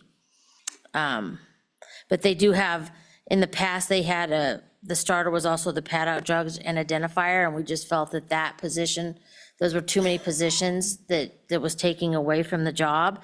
So Dennis Hall, so that you have a Darren Hall, which is the starter, and then Dennis Hall would be the identifier there. All of the other positions are the same, except the general manager is going to be Wyatt Dickerson. Racing Secretary Sean Windsor, and bookkeeper. So honestly, I think everything else is the same as what we did last year, besides what I have identified as new. So commissioners, you can do one motion to approve both of those. There are duplicate positions there, and the stewards will be the people, the responsible party to monitor those dual positions throughout the meet. Thank you. We'll entertain a motion. Mr. President? Yep. I would move that we approve the personnel for both Wyoming Downs and Wyoming horse racing for the coming season as presented by staff. Thank you. Do we have a second? Thank you, Commissioner Kerr. Any comments or questions? Is that a good motion then? Keeping the eye on it is in there? Yes. All right. No other comments? We'll call the vote. All in favor of approving the personnel from both operators, state aye. Aye. If anyone's opposed, say no. Okay, perfect. Thank you, Brandy. Yeah, next up, President Broussard, is the Wyoming Breeders Fund. I'm happy to say that almost all of the money has been paid out. We're just, a couple are trickling in from the 2023 of the 6.8 million. So that should be done. As you guys know, that we do all of the distributions, but we have to send that to the state auditor's office for them to pay. So once we send it from our office, we kind of are at their discretion of when they can get it paid. So, but I'm working on them with that. Prior there was a little bit of a problem with the us having not the funds, but Charlie, is it a B11? Yes. And so we've got that all squared away now. And it's just a matter of timing with legislative session, with the governor's approval, or the governor's office approval, and budget division approvals, but those are going out, so. So that's all looking good. As I said, we're predicting an $8 million Breeders Fund. We've done, the inspectors are out doing another round of checks. Again, so it's kind of nice that we're with the additional positions that were approved, that the investigators and inspectors can get out, and they're seeing these mares and stallions twice a year now. So it's kind of refreshing that they're getting out and going all over. It's probably not to maybe some of the people that are getting, not having their mares there or doing transports, but it is, people are seeing that this is really being regulated, and there's a reason for it. So it's kind of exciting that it's gotten to a point where we can send out investigators year round. So it's really helping. As far as the other things on the Breeder Awards agenda, I would need approval for the the 2023 awards banquets for all of the champions of those categories as far as the Wyoming breds go. And that's on page 77, correct? Yeah, page 77. I'm happy to say that Wyoming Horse Racing will be hosting the event this year. So thanks to them, it'll be in late August. So they're taking it on. We're trying to, it's been at Wyoming Downs, we've had it at 307. So what we're trying to do is offering it to each operator to get the focus, even though it's late in the year. I really think it's important for the horsemen to be in front of their peers to get these awards. They love it. I mean, they work hard, and, you know, we used to have them come to the commission meeting. Well, we didn't get very many here because they're, you know, breaking horses, training, it's a long way, but having that in front of their peers has really brought it to another level and shows their, you know, there's, like I said, there's a lot of highs or not very many highs and a lot of lows, but being able to present these in front of their peers has really made a big difference. And I just think it's important, but moving on, so all of the awards that we give, besides the high points, we also give the things championship trophies to the leading, the breeder who actually breeds the horses that are winning the stakes races, the Wyoming breds. And also then this year we did a stallion owners award for the stallion breeders fraternity that runs at Wyoming Horse Racing, to give it to the stallion owner of that accredited stallion. So with that being said, the quote came in at 10,000, and then what is not on that total is the shipping and handling, which you can see previously it was almost 1,100, because we get 31 boxes. So it's quite a Christmas day at the office when we get all those boxes that take up the whole office. But without any other questions, I would ask for approval of the trophies for the Wyoming breeders. Just for a point of clarity for commissioners, the amount of money that we spend on this comes from the interest from the account for new commissioners, so you just know that. The interest from the breeder's account. Yeah. Okay, at this moment, we'll entertain a motion to approve the trophy expenditure. I would move to approve the trophy expenditure by Elite Trophies. Thank you, Commissioner Schiffer. Do we have a second? Second. Thank you, Commissioner Bowe. Okay, any discussion regarding that expenditure? Not seeing any, we'll call the vote. All in favor of the motion, state aye. Aye. If you're opposed, say no. Okay, thank you, Brandy. You got more?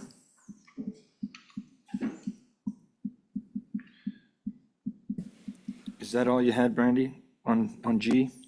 Yes. Okay, thank you. So President Broussard, we would now be at H, and that would be Mr. Laramendi to present that. Okay. Nick? President Broussard, item 5H is just a update of Cowboy Racing. So the staff has been working very closely with them to get all the paper applications kind of ironed out and get some corrections and some clarifications on that. I've received, I think, pretty much everything that I need. I got the last set of documents on the 30th. Unfortunately, I haven't been able to dig deep into those because I've been doing several other projects. I'll be starting to dig into those tomorrow and the first part of next week. With that as well, we had identified that Cowboy Racing is now in partnership with First Racing. So that changes a little bit of the nuances with who needs to be licensed and background. I've been in contact with him directly, and he's completed his background questionnaire and fingerprints, and he's getting those to our office. So I can start the individual background on that person here just as soon as I get those permits. You should all have, I received an updated critical path, construction path. I got that yesterday, printed that off for you all to take a look at as well. And they are currently waiting for, and I hope I say this right, and I asked Ryan about 6 times, SLIP, right? SWIP. Okay, they're waiting for their DEQ SWIP permit. Okay, so they got their permit, so now they'll be able to start doing some groundwork. Obviously, they're here if you have any questions for them, and I can take any questions on it as well. Okay, thank you, Nick. Do commissioners have any questions for Nick or the folks from Cowboy Racing? Thanks for inviting us up. We appreciate the Any opportunity. questions? Hang on one second. Any questions? No, not seeing any questions. You have a comment? Mr. Chairman, thank you. Commissioners. On the phone right now, you have Steve Scrinchie, who is the president of racing operations for First Racing. Aaron Greider, who is the track safety operations manager for Pimlico, Gulfstream, and Santa Anita Park. You've got David Vance and Ramon Rionda, who accompanied us here the last time we met with you. Just wanted to give you an update. We did get our grading plan approved, so we start moving dirt next week. Our critical path suggests that the track surface will be complete by mid to late August. We'll have a raceable surface by mid to late August. We've been kind of just going like bats out of you-know-what to get this thing put together. And we hoped we had an opportunity to talk at the JAC meeting on Tuesday, but we ran out of time. We're just really excited to do this. In the future, hopefully in the very near future, we will be adding race days, 32, and really by the end, while the project is completely finished, we will run from Memorial Day to Labor Day every weekend. It is a 100% equestrian center horse racing facility. It is dedicated to that year-round, indoor training facilities in the winter, and like I said, completely dedicated to horse racing and horse safety and rider safety. With that, I appreciate your time. Thank you. Any questions for the folks from Cowboy Racing? I have a question. You're talking running every day between Memorial Day and Labor Day? Every weekend. Every weekend, all from there to there, all those In the future. in the future? Yeah. Okay. Can't make it this year. Thank you. Thank you. Okay, so what we're going to try to do, Charlie's report is next, and do we have the stamina to go without a break? You need a break, Charlie? Okay, well, right after Charlie, we'll have a break, so go ahead, Charlie. Thank you, President Broussard and Vice President Covello, commission members. You've received your annual report. All the commissioners should have received a hard copy. You also received, I believe, an electronic copy. If you had any questions on that, please feel free to reach out to myself, Nick, Brandy, whoever in the office, and Sarah Beth as well. You know, it's nice for the first time in 16 years to be able to say that we're currently staffed appropriately. We have 2 additional positions that we will be able to fill here in the near future. And with those additional folks, we're a very good spot for what we currently have. Again, I want to say what we currently are regulating. Now, continued expansion. Our legislative branch accommodated us during the last session, the budget session, allowing us additional AWAC positions that we can utilize if there's additional race dates and some different things moving forward. So we're in a very good position. Our budget coming towards the end of the biennium, once again, we're in a good position with that one as well. I had some concerns about our budgeting approaching the end of the biennium, but we're going to be spot on. And as long as we have the ability to shift some of those funds into some of the underfunded line items. Commissioners, real quickly here, by the numbers. We have 727 brood mares that we're monitoring. We have over 3,500 Wyoming bred participants. There's 44 off-track wagering locations. We have 2,400 OTB terminals, 99 OTB inspections were performed. We issued last year 2,500 parimutuel licenses, 931 drug testing samples from the live race dates. Again, in your packets and afterwards, you can get these numbers. You've got those, I believe, provided you. I don't need to go through it all. We have 354 skill game locations, 1,247 terminals statewide, and we've made over 1,000 inspections of those locations. I'm also pleased to say that one of our employees has hit the top 6 as far as miles driven last month in the state of Wyoming. We're only eclipsed, and we're not really eclipsed that much by it, but we're only the prison as far as transporting prisoners and things. They're number 1 at 7,000 miles. But Russell put on over 4,700 miles last month. He continues to be in that upper group month after month. And not just to focus on Russell as well, but the other guys are doing very similar. But Russell comes in on a Monday morning, he checks in, he gets his directions, and he is gone, and we see him show back up on Friday. And Big Brother is watching. We can track exactly every place he's at, every stop he makes through the dashboard system that we have at the state of Wyoming, as we can with anybody that's driving, myself included. And they can also tell you if you've exceeded the speed limit, and I am one of those that accidentally did. So back to business here, and I apologize for kind of getting off on that, but that's a big deal. And what that means is the staff is out there, we're doing the things, we're seeing things. Just a quick update on the FBI problem that we've dealt with. In some of that, we have submitted that legislation to the FBI. There's been some communications back and forth a little bit, some clarifications on the legislation, and we're still waiting on that blessing. We are currently operating under an extension for what we currently do until July of 25, I believe. So we are looking also at a national self-exclusion program.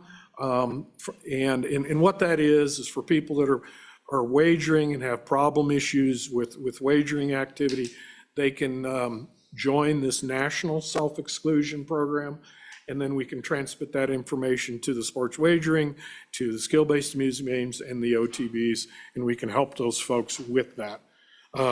Just a reminder for all of you, on Friday, there is a board training. Hopefully some of you can potentially make that. There's a Zoom option, and I understand we've got a lot going on, so it is difficult. We have several responsible gambling programs that we're working with. We're working with the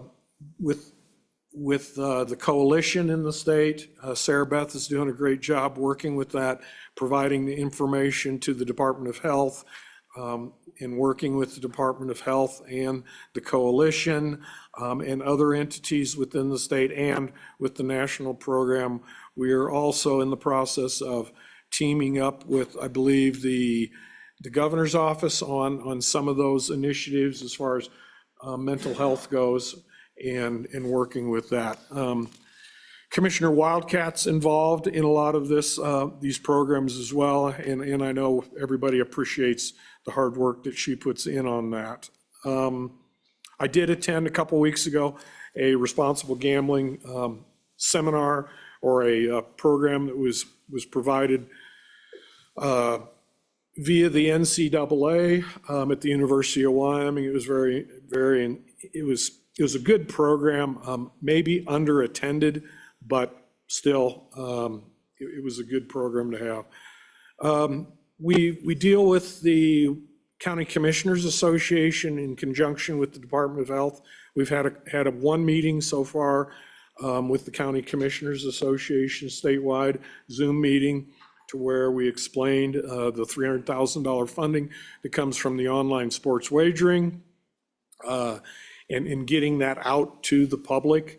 What we're finding is a lot of communities are not taking that money. They're not accepting that money, and it's because they just don't understand.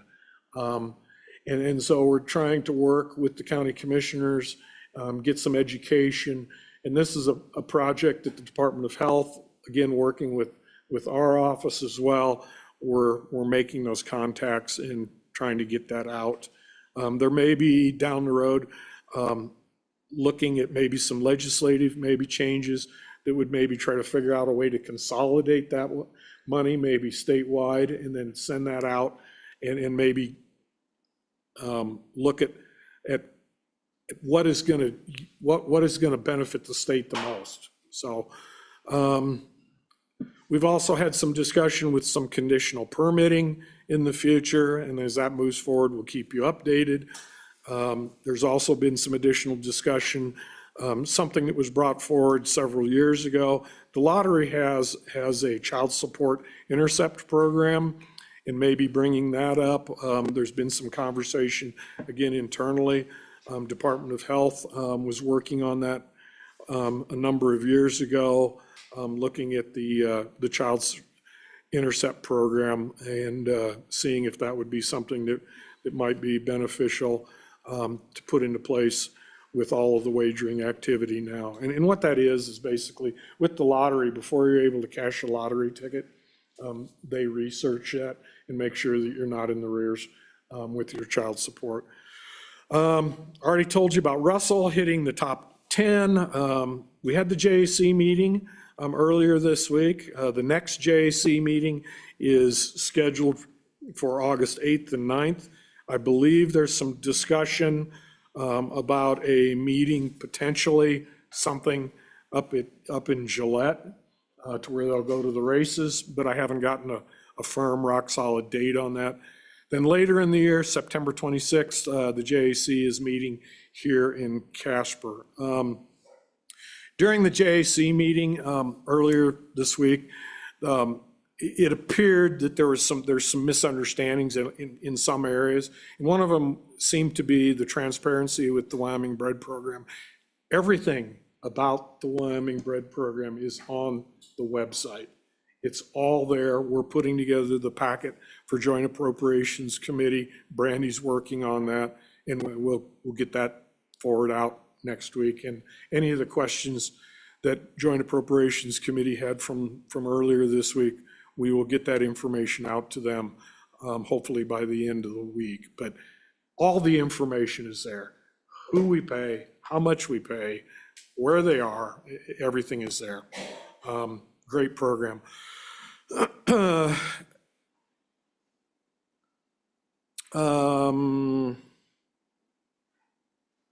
got a lot of other notes, but I think we've covered a lot of it. I think that we need to be focused on additional education. Every year you realize that education with our legislative branch is helpful, and I'm going to continue to reach out to them. I'm sure I could go on, but I know nobody wants to hear me talk. And I will pass it back to you, President. Thank you, Charlie. That was great. Brandy, you have a quick comment? I do. President Bouchard, Commissioners, I just think that I need to bring this to everybody's attention. In March, Charlie was actually honored with the 2024 Len Foote Award from the Association of Racing Commissioners International. The award was presented to Director Moore in recognition of exemplary service and contribution to racing integrity by a commission executive director as chosen by his peers. At the ceremony during the ARCI annual meeting in Columbus, Ohio, the award is named in honor of the late Len Foote, longtime executive director of the California Horse Racing Board, and is considered the highest honor bestowed on a racing regulator in North America and the Caribbean. So I just think that, he's so humble that he would not bring it up, but I just think it's important for everybody to know that he did that.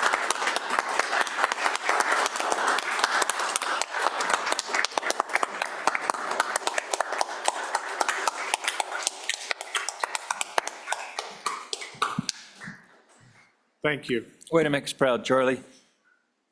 Okay, thank I you, think it's Brandy. also okay to note that this is not the first time that someone from Wyoming has received this award.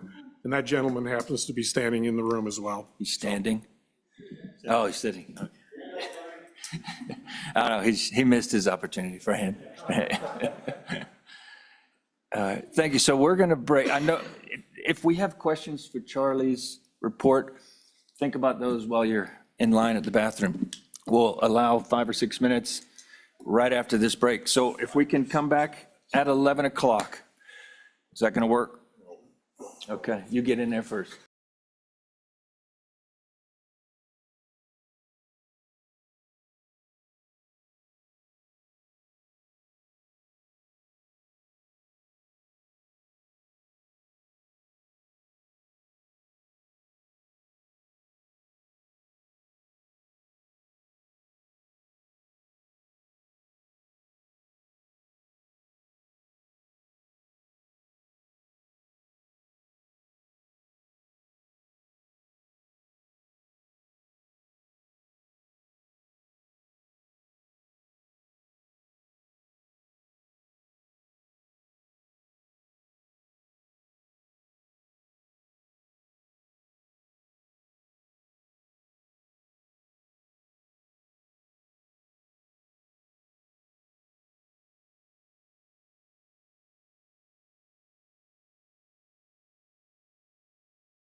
Okay, everybody.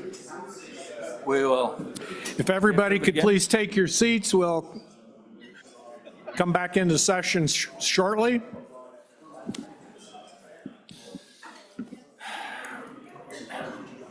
I see Commissioner Torgensen, Commissioner Wildcat. Nick, do we have others?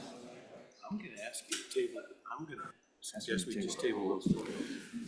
We got time. President Broussard, would you like me to do a roll call?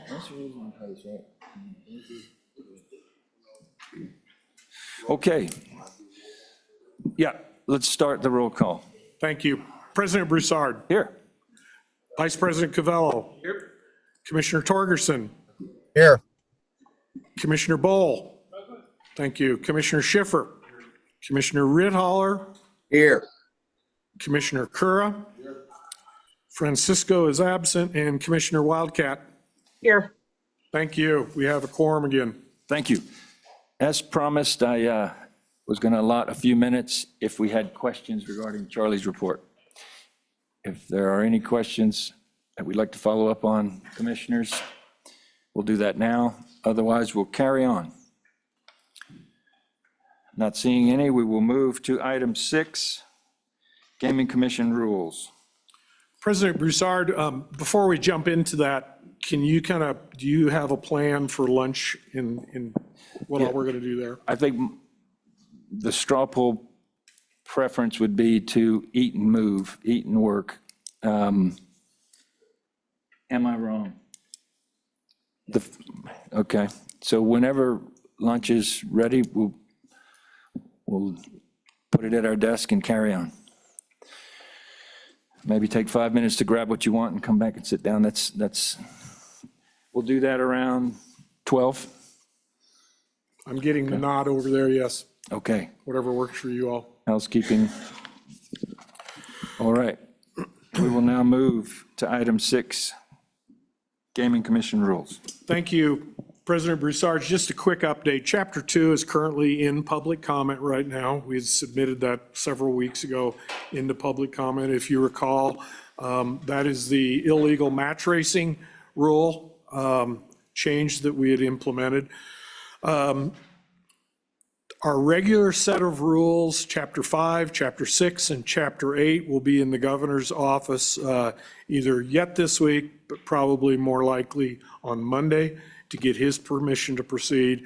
And then we will move that into public comment as we do with all sets of rules. And you will be receiving the notices of intent. If you are not receiving notices of intent, please let us know. Make sure that we have the email address, get that to Sarah Beth. We send those out. Our constant contact is very active, and we're sending those out to everybody, so I hope you're seeing those. Upcoming set of rules that will be coming forward, and this would be pursuant to Senate Enrolled Act 49 of 2024, will be historic racing rules for technical standards and for requirements for internal controls, for parimutuel wagering, including procedures for system integrity, system security, and operations and accounting. We basically have had those rules ready and prepared, and we will have those hopefully at the next meeting for your first view, the first draft. And as soon as they are in that first draft format, we will be posting that on the website. That's all I have at this point for the update, the first piece of this. Any questions? Any questions? The update. Not seeing any, we will carry on to the next bullet point, emergency rules. Yes, thank you. Chapter 5, 6, and 8. I'm sorry. The emergency rules, excuse me, President Broussard. The emergency rules, Chapter 5, 6, and 8, they are due to expire. If you look in your packet on page 82, you will see the memo that's placed in there. They are due to expire June 8th. So at this point, to continue with those, we do need a motion to adopt those. Mr. Kaler, excuse me. We can adopt or extend, can we extend the emergency rules date? Yes. Okay. So to give you a little bit of, little more background, and I apologize, emergency rules are in effect for up to 120 days after filing. They expire on June 8th of 2024 with the Secretary of State. Agencies may readopt emergency rules that are identical or substantially similar to the first set of rules, and these are, we would. As a result, the emergency rules may be valid for up to a total of 240 days. That would put us up into the first week, I believe, in October. Then our companion set of rules that are covering virtually everything here will be filed with the governor no later than Monday of this week. So, Mr. Kaler has a suggestion for the motion, if this is something that you would like to do. Suggest. Mr. President, the motion would be to readopt the emergency rules for chapters 5, 6, and 8 as presented, and forward them to the governor for consideration, approval, and filing. Thank you, Mr. Kaler. Commissioner Bowe moved. Second. We had a second. Do we have discussion? Any questions, comments, concerns? Tracy, you have some? Oh, Tracy, like to let everybody know it's raining.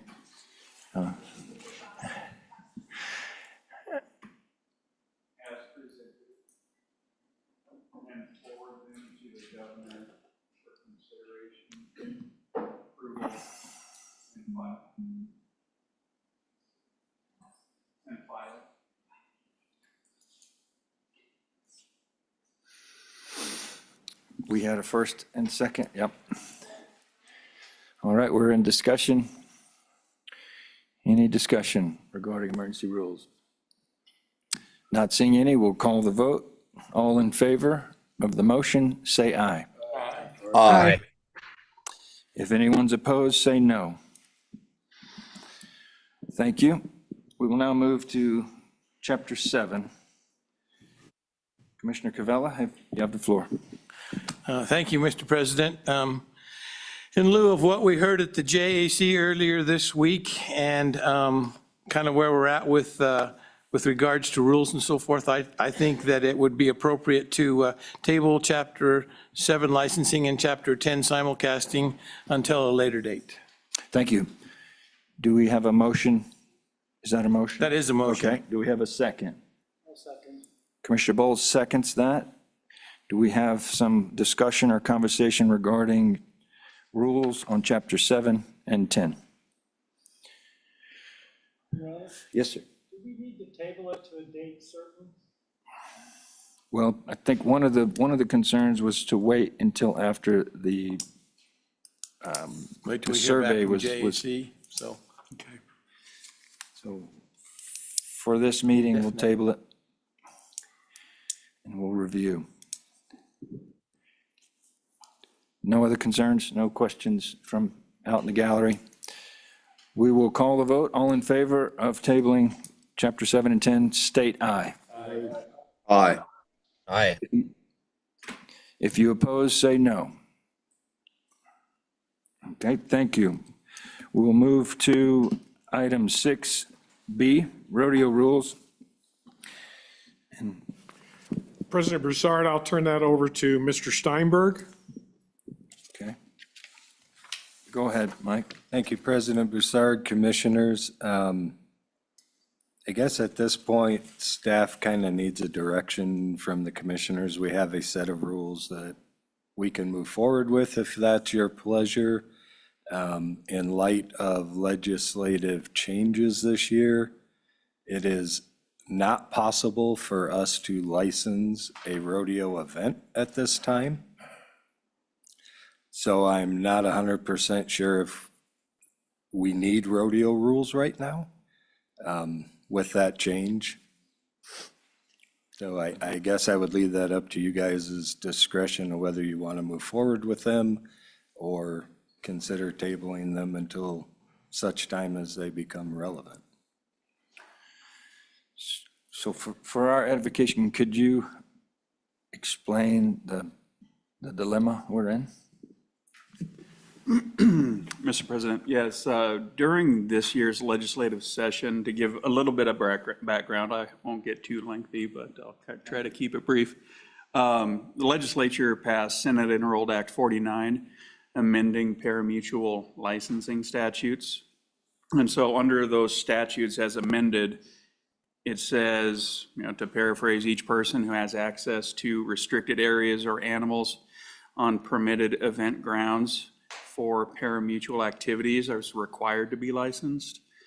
And so in order to license those individuals, Wyoming law requires an FBI background check. In order to run an FBI background check, they require that Wyoming statutes specifically identify the individuals that are subject to a background check. And so the act listed 35 individuals that the commission can run background checks on. Before the bill passed, it was amended to remove rodeo contestants and rodeo stock contractors from the definitions. And so with that amendment, removing those two categories, the commission can no longer run FBI background checks on them. And so if you can't run the background checks, you can't license them. And if you can't license them, you can't permit the events. So that's kind of the state of things. In order to permit events going forward, it would need a legislative change. Thank you, Mr. Kaler. Do we have questions? Yeah, Senator? I was the one that did the amendment. We did that with legal counsel, assuming that it was, rodeo was left out because it was exempt. And, that was done with LSO and with your office. I changed that the day of the deal. I'm trying to understand what's going on here. Mr. President, Senator Driscoll, I was not involved in that, so I don't know. I think I raised the concern after the bill had passed with at least with Director Moore a little bit. We talked about it, but I think I just assumed that folks were, understanding the implications of that amendment, but I guess I don't know. I don't know if I have a good answer to that. Mr. Chairman, Yes, follow please. up. Yes, I'll go back and read it. You know what? The other part we did that you didn't talk about, we changed it from a shall to a may. And it clearly states that it's may do a background check, not shall. And the FBI, to my knowledge, has not told us we have to. I've been to the meetings and I certainly have not seen where they've said we have to. But we clearly, and I got a hold of Director Moore that morning when I changed it, we changed it from shall to may. And Mr. President, I'll certainly go back and take a look, in light of those comments and see if that changes things. Well, thank you. So I guess for us, our question is, do we move the rules forward regardless, or do we want to table until we get further advice? Or if we move the rules forward and we still can't do it, then we'll have rules if it's corrected, or if it is a misunderstanding. Go ahead, Commissioner Cavell. Thank you, President Broussard. We got a lot of work into this deal, and I think it's well understood that this is some place that we want to go. We want to have these events available. So I'm absolutely in favor of continuing to move forward and getting clarification on this so we can get these rules done and be able to license these events, because that was our intention. Thank you. Mr. Chairman? Yes. I have one more request. I would request that if we're going to go down this path, that the AG's office gets the language prepared to figure out what we've got to do going forward, because this is a bit of a cluster. I reached out last year to everyone and tried to figure this out, and seems like we're always reacting after the fact, and I'm doing a formal request that you get the language ready for this session coming forward for me. Mr. President, I certainly can do that. Okay, thank you. Charlie? Yes, Mr. President, we do have a few edits that Commissioner Schiffer had made note of, that we'll make those their just basic edits that we can do. So we will continue to groom these and continue to work on these, and then wait for some further guidance from the Attorney General's office. Is that your pleasure? I guess from my perspective, not being an attorney, it seems like we will work this out some kind of way. So do we postpone the rules, or do we carry on with the rules with the intention that we will have a fix or some clarity between the two conflicting statutes? And so what's the pleasure of the commission? Do we want to review the changes and move forward? Or do we want to hold off? Commissioner Bull, I know you have something to say. I would like to move forward. If it turns out we've got a legal issue, we can kill these rules at any time. It's pretty easy to kill stuff. But on the other hand, this has got to be the third or fourth meeting that I've attended where we've had rules and then decided we couldn't move forward. So I'd like to move forward with the understanding that if at some point in time we have to kill them, we'll kill them then. That's my preference, Mr. Chairman. Thank you, Commissioner Bull. Do we have any opinions on Zoom that I'm missing? No. Oh, I got a hand up for Commissioner Torgensen. You have the floor. Yes, Mr. President, thank you. I guess I would just like to support the moving forward with this. I think if we have these in place, it will just help continue this thing moving forward, and we want to move forward with it anyway, so. Okay, thank you. All right, so I think the general feeling is moving forward. Charlie, do we want to go through the changes in the rules that were presented by Commissioner Schiffer? Excuse me? Yeah. Do we need a recess? No, we'll go through, we received, I think a week ago, some suggestions from Commissioner Schiffer. So moving to page 183, at the bottom of the page, line 30, 31, and 32, Commissioner Schiffer had a concern about the contestant being licensed and under 16. Commissioner Schiffer, can you expand upon your question you had on that page? If I can get to it. Okay, sorry. And that would be on page 182 of your commission packet? President Broussard, 182, I guess. Or 183, I'm sorry, excuse me. I did have a comment on 182 in that animals didn't include goats, and I thought probably goats, if we have there's a goat tying event that, and, you know, I don't see any reason why we can't bet on that too. I like to. So I would suggest that as we draft rules that include goat tying also, and include in the definition of animals, goats. Horses and cattle on permitted grounds, is that? Yeah, just that's the the one. definition that it Include goats. horses, cattle, and goats? That would be on page 182. Line 9. On line 9 of the section rules, 1, it's page eight. 13-1. Sorry, I'm still having a hard time You getting got it. it.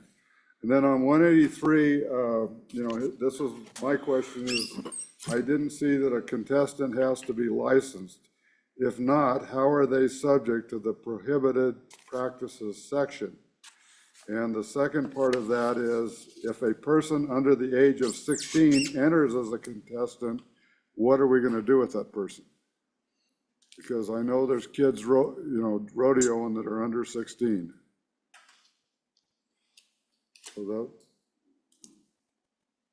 So that's page 183, sub 1, sub Y. Mhm.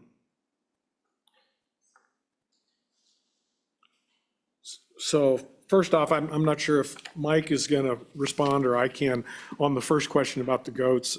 That's not a PR, or Mike's got that. Sorry. President Bouchard, Commissioner Schiffer, for the commission's information, I guess, as to why goat tying is not in there is these rules, other than changing a few words here and there, are PRCA rules, and PRCA does not goat tying. So if that's something that the commission wants to add, we can try to find language from another set of rules to add that in there, but just for your knowledge, that's why that was not included. No, and I understand that, but my understanding is also that the PRCA is not going to allow gambling in any pre-RCA rodeo. So, excuse me, there's other rodeos out there that I assume will want to be licensed, and goat tying is a recognized event, so I just think we should consider that. Thank you. Comments? Frank, you got a comment?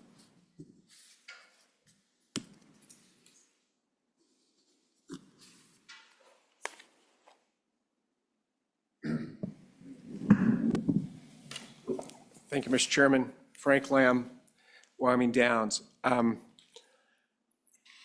In answer to a couple of these amendments that we're talking about, the statute says that we can have parimutuel wagering on professional rodeo events. To my knowledge, there's no professional goat tying. So there may be someday, and I'm not opposed to putting it in there, but currently there's not. And we have met with the PRCA, and they are not opposed to what we're doing. They have not normally endorsed gambling. Correct me if I'm wrong, Commissioner Covello, but they are not opposed to what we're talking about doing. And I would urge you to go ahead and move these rules forward as they are. We have no problem with them. And it has been a long process, perhaps too long, but it's what it is. And so if it would please the commission to move those along, I think that would be fine. And then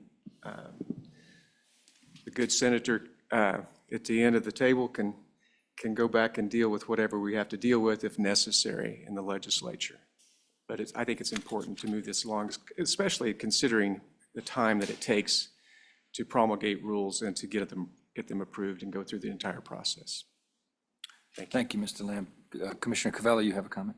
Thank you, President Broussard. I think one of the intents of the legislation for these rodeo events, and I think Senator Driscoll can attest to this as well, is that we were looking for the professional events, not the amateur events at the local county fair and rodeo. We were looking for professional events, and so that's why number one, goat tying is not in there. And number two, the PRCA does not condone any kind of gaming at this time, but their CEO, Tom Glaus, in our meeting, several of us were there, did talk very favorably about possibly doing this. We don't have a formal agreement with them yet. They won't allow it yet, but it certainly can be done. So we need to continue to move forwards. Thank you. Stay there, Frank. You got something? Okay. As far as, I think the goat thing, we can always come back if we see a huge increase in professional goat things, we'll add that. But at the moment, I think we're easy just going forward, no? I'm ready to let go. Are you gonna let go of the goats? I like to eat goats. I just hope that those goat tires out there don't hold it against me. Okay, all right. They're like 12. Okay, sorry, Charlie, next. So no goat tying. So on page 183 of the rule packet, it's 13-2, lines 30, 31, and 32. We had the question from Commissioner Schiffer about the 16 years of age and things like that. I believe that again is from PRCA. President Bouchard and Commissioner Schiffer, again, yes, the reason that language is in there was specifically from PRCA, and to kind of echo what Mr. Lamb said, the intent was for us to license professional rodeos, so that would exclude the under 16 group. Thank you. I'll withdraw that, but I do think the first part of my comment, which was if the contestant isn't licensed, how are they subject to the prohibited practice section? So my understanding from what I'm hearing is that's going to be a legislative change, not a rule change. And we're going to have to amend the rules at that point to make them subject to prohibited practices. Thank you. Thank you. All right.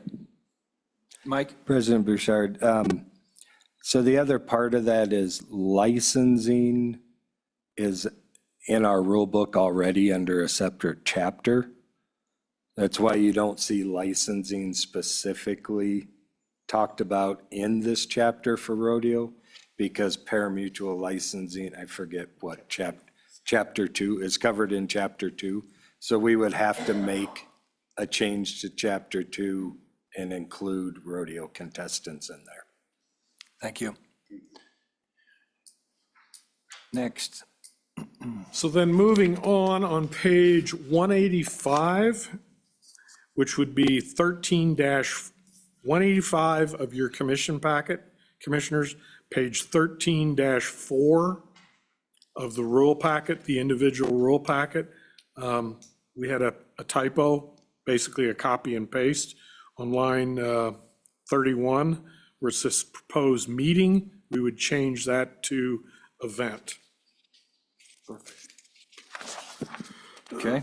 Moving on to page 187 in your packet. If you're in the individual rules, it's 13-6. Mr. Schiffer had a question on lines 2, 3, and 4. And I believe my notes, if I'm understanding my notes, it said this does include contestants. Yes, that was his question. No change there. Moving on in your packet, the packet page number, Commissioners, 188. The rule packet, individual 13-7, lines 2. Instead of contestant, that would be either event or contest. I believe it's contest would be the correct verbiage for that piece. And we can make those changes. They're not, Contest or event? excuse me? Shouldn't it be event rather than contest? That's the I think it would be event. Is that, nomenclature, I believe. I'm getting nods from Mike. Event, thank you. We'll make that event.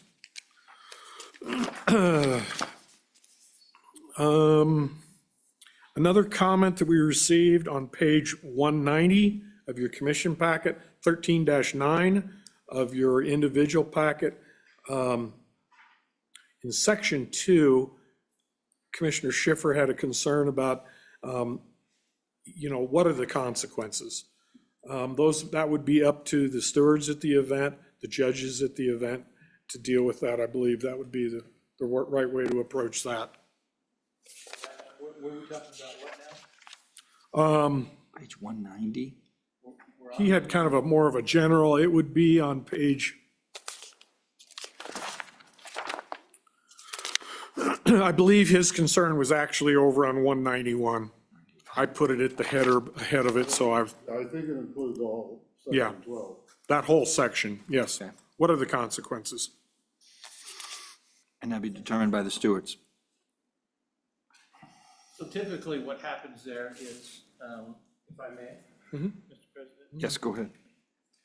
Please. Typically what happens, the stewards or whoever's running the event if one of the animals is found to be less than desirable, they would be removed from the draw.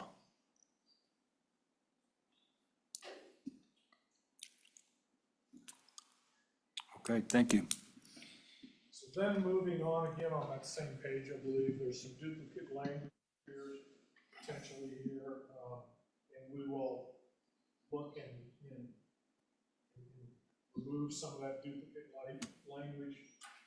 I believe K, line 23, again, 191 of your packet, 13-10, excuse me, the individual brought to our attention there may be some duplications there. And if that is the fact, we will look at that and remove that language.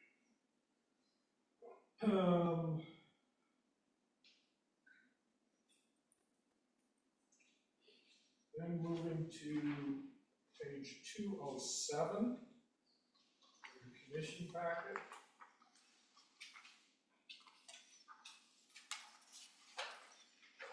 Which would be 13-26. There again appears to be there's some duplicate language, and we will look at that and make the appropriate removals of language as past year. And now on page 208. President Broussard, Yes, sorry to interrupt, but I think Charlie's mic is off. Charlie's mic is off. Sorry Okay, about that. I see two people with their hands up. Sorry. thank you.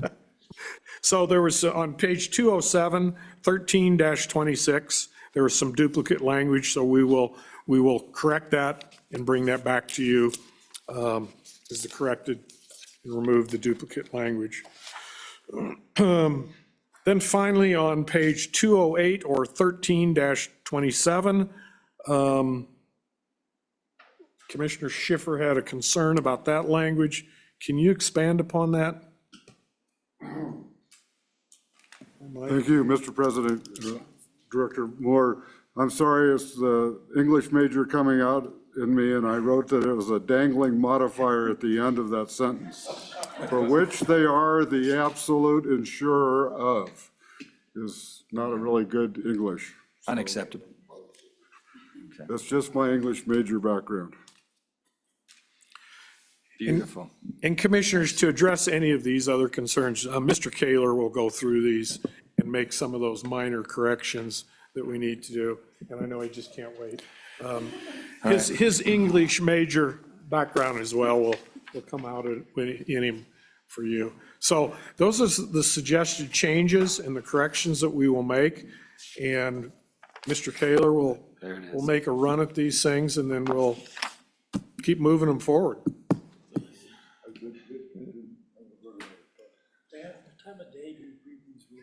Yeah. 3 in the morning. Yeah, nice. You should have a red pen.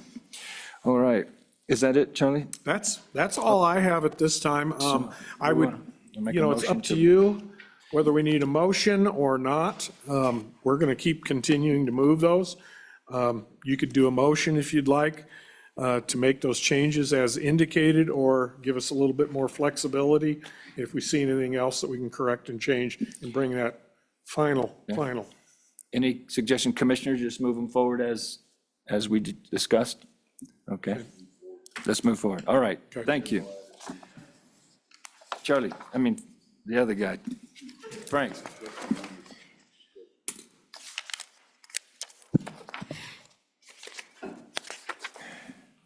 Thank you, Mr. President. Frank Lamb, Wyoming Downs. There's a difference between moving forward and adopting the rules to move forward. And so what we're doing, what you're proposing to do now is just moving forward. It's not really starting the rules in the process. So No, he's correct. I'd make a motion that we initiate the rulemaking procedure with rodeo rules. Actually, you should make that motion. You're good. I'll second it. Okay, we have a first and a second to officially move the rules forward with the subscribed changes. discussed. Any comments? More, Frank? No? Any comments regarding that, the motion? Not seeing any. We'll call the vote. All in favor of moving the, I do have one comment, Okay, if you don't Charlie? mind, Go real ahead. quick on this. Yep. They are not in that format yet because of some of these changes here that we made to move it forward to the governor's office for the formal process to start. So, and it'll take, Mr. Kaler will go through it and make his changes to them and get those back to you as soon as possible. so are we gonna do something via Zoom or, I know there's some So you have a urgency. motion, you have a second on the floor. Do we need to amend the motion or? It would be probably better off to, you could rescind it. You could either withdraw the motion, or Mr. President, you could either withdraw the motion or you could just vote it down, and then we could set a Zoom meeting to adopt the rules once they're in final format.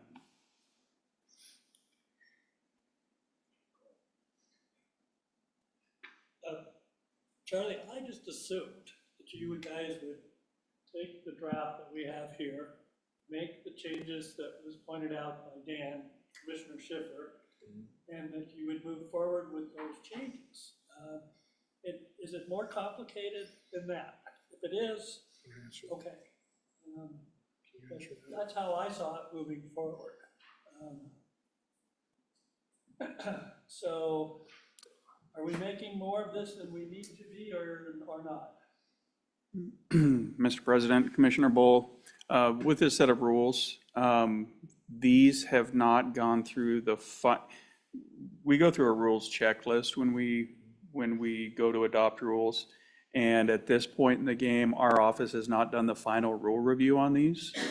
And so I would advise not adopting just yet, because I don't feel that I know that I have not done a final review on these rules. Okay, so given that, Your Honor, I withdraw my motion and I withdraw my motion. Thank you. You withdraw the second? I withdraw the second. Okay. Do we have just as a point of curiosity, do we have a timeline? Mr. President, I'll make it a priority on my end to review the rules, and then it'll just depend upon the commission's availability for a Zoom meeting. Well, from my end, if we had a single topic Zoom meeting, as soon as you're ready, I'm prepared to have a single topic meeting so we can get moving. So there's nothing to vote on, nothing to discuss about rodeo rules. You'll review them and you'll get back with us on a special meeting. And we'll make the changes as noted. All right. Thank you, Charlie. Thank you, Mike. Sorry, guys. Okay. Now we'll talk about online sports wagering rules. Moving to something quite a bit simpler, I think, at this point. The online sports wagering rules, this is item 6C, online sports wagering rules. We've given notice for the proposed rules, and it's completed the 45 days. That ended on April 18th. We've had 2 public comments at this point. The first one, the comment respectfully requested amending the language and leaving the current language as is. And so what they were talking about is chapter 3, section 1D. And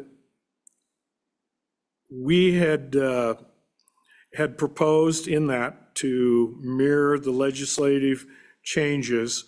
If you look at chapter 3, section 1D, it says, if the amount of online sports wagering revenue for a month is negative figure, comma, the sports wagering operator shall not remit a sports wagering tax or payment for that month, period.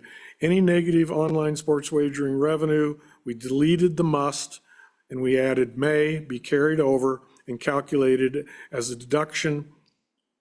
Is that the language, Mike, or am I, yes, okay. As a deduction on the tax form or payment from form on the, and then we deleted subsequent months until the negative figure has been brought to a zero balance, and then inserted immediately succeeding month, providing that no operator shall carry over more than the total amount of loss for the month.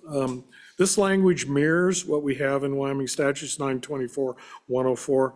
Therefore, we would respectfully, the staff would recommend making no changes, leaving it as is, and moving forward. We had another comment that did come in that dealt with something totally off of what we were changing here. And again, in your packet on page 221, we will address that in a moment, hopefully.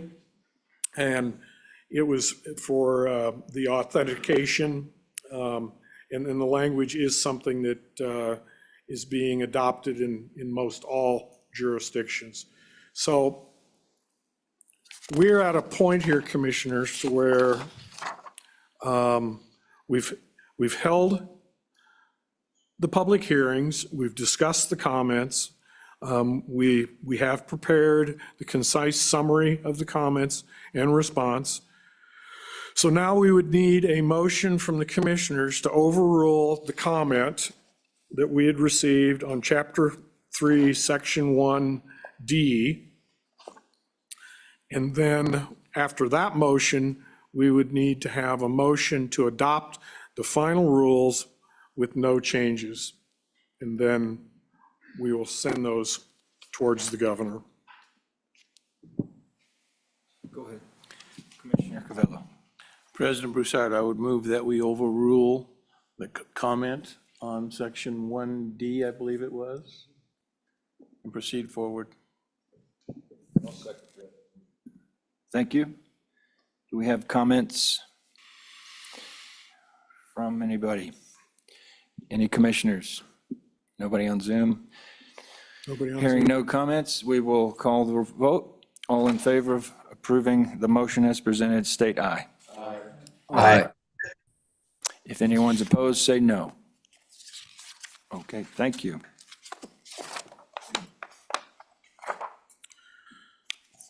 So commissioners, in your packet, you also, the next piece. Yes. Or no, oh, I'm sorry. You're right. Did you do the motion to adopt? No? No. Sorry about that. Okay, I'll entertain a motion to adopt the rules. Anybody on Zoom would like to make a motion? Could you President Bedard, I will so move. Thank you, I'll Commissioner. second. We are Red Hall and Wildcat. Okay, any discussion? Not hearing any, we'll call the vote. All in favor of approving or moving the, what's the motion? Approving or move? Sports wagering. Approving the sports wagering. Okay, state aye. Aye. Aye. Aye. If you're opposed, say no. Okay, that's done. Thank you. Now moving on to item 7. Do we want to? We still have one more piece in the online sports Okay. wagering. All right, sorry. Okay, Charlie. So commissioners, in your packet on page, the rules start for Chapter 6. This was a suggestion that I believe came in from DraftKings, maybe. And they're suggesting on page 258 of your commission packet, or 6-6 of the individual. What we have is a situation here. This is the multi authentication credentials, and all of our sports wagering operators currently are operating in New Jersey And New Jersey's requiring this, and several other states are picking this up as quickly as they can move forward. And the sports wagering operators all have requested this to be added in, and it's a dual authentication. It's industry standard, it's accepted by the industry, and it's wagering security for the wagering public. So if you look in your packet, you'll see the highlighted in yellow, and you can see the language that we added. And the added language is underlined there. The sports wagering system shall also utilize multi-factor authentication or a similar authentication method for each new device, period. And then later on there on line 5, we added the language, after a successful login with multi-factor authentication or a similar authentication method for a specific device, comma, the patron is not required to utilize multi-factor authentication or a similar authentication method to access their account for that device for a period of 14 days. Again, this is standard language across the board. Came into play maybe about a year ago in New Jersey, if I'm right. And I would suggest we move this to the governor's office and start the public comment. Okay, do we have a motion to change these rules and move to the governor's office? So moved. Thank you, Commissioner Torgensen. I'll second that. That's Commissioner Ritholler. Thank you. Any discussion about specifically two-factor authentication?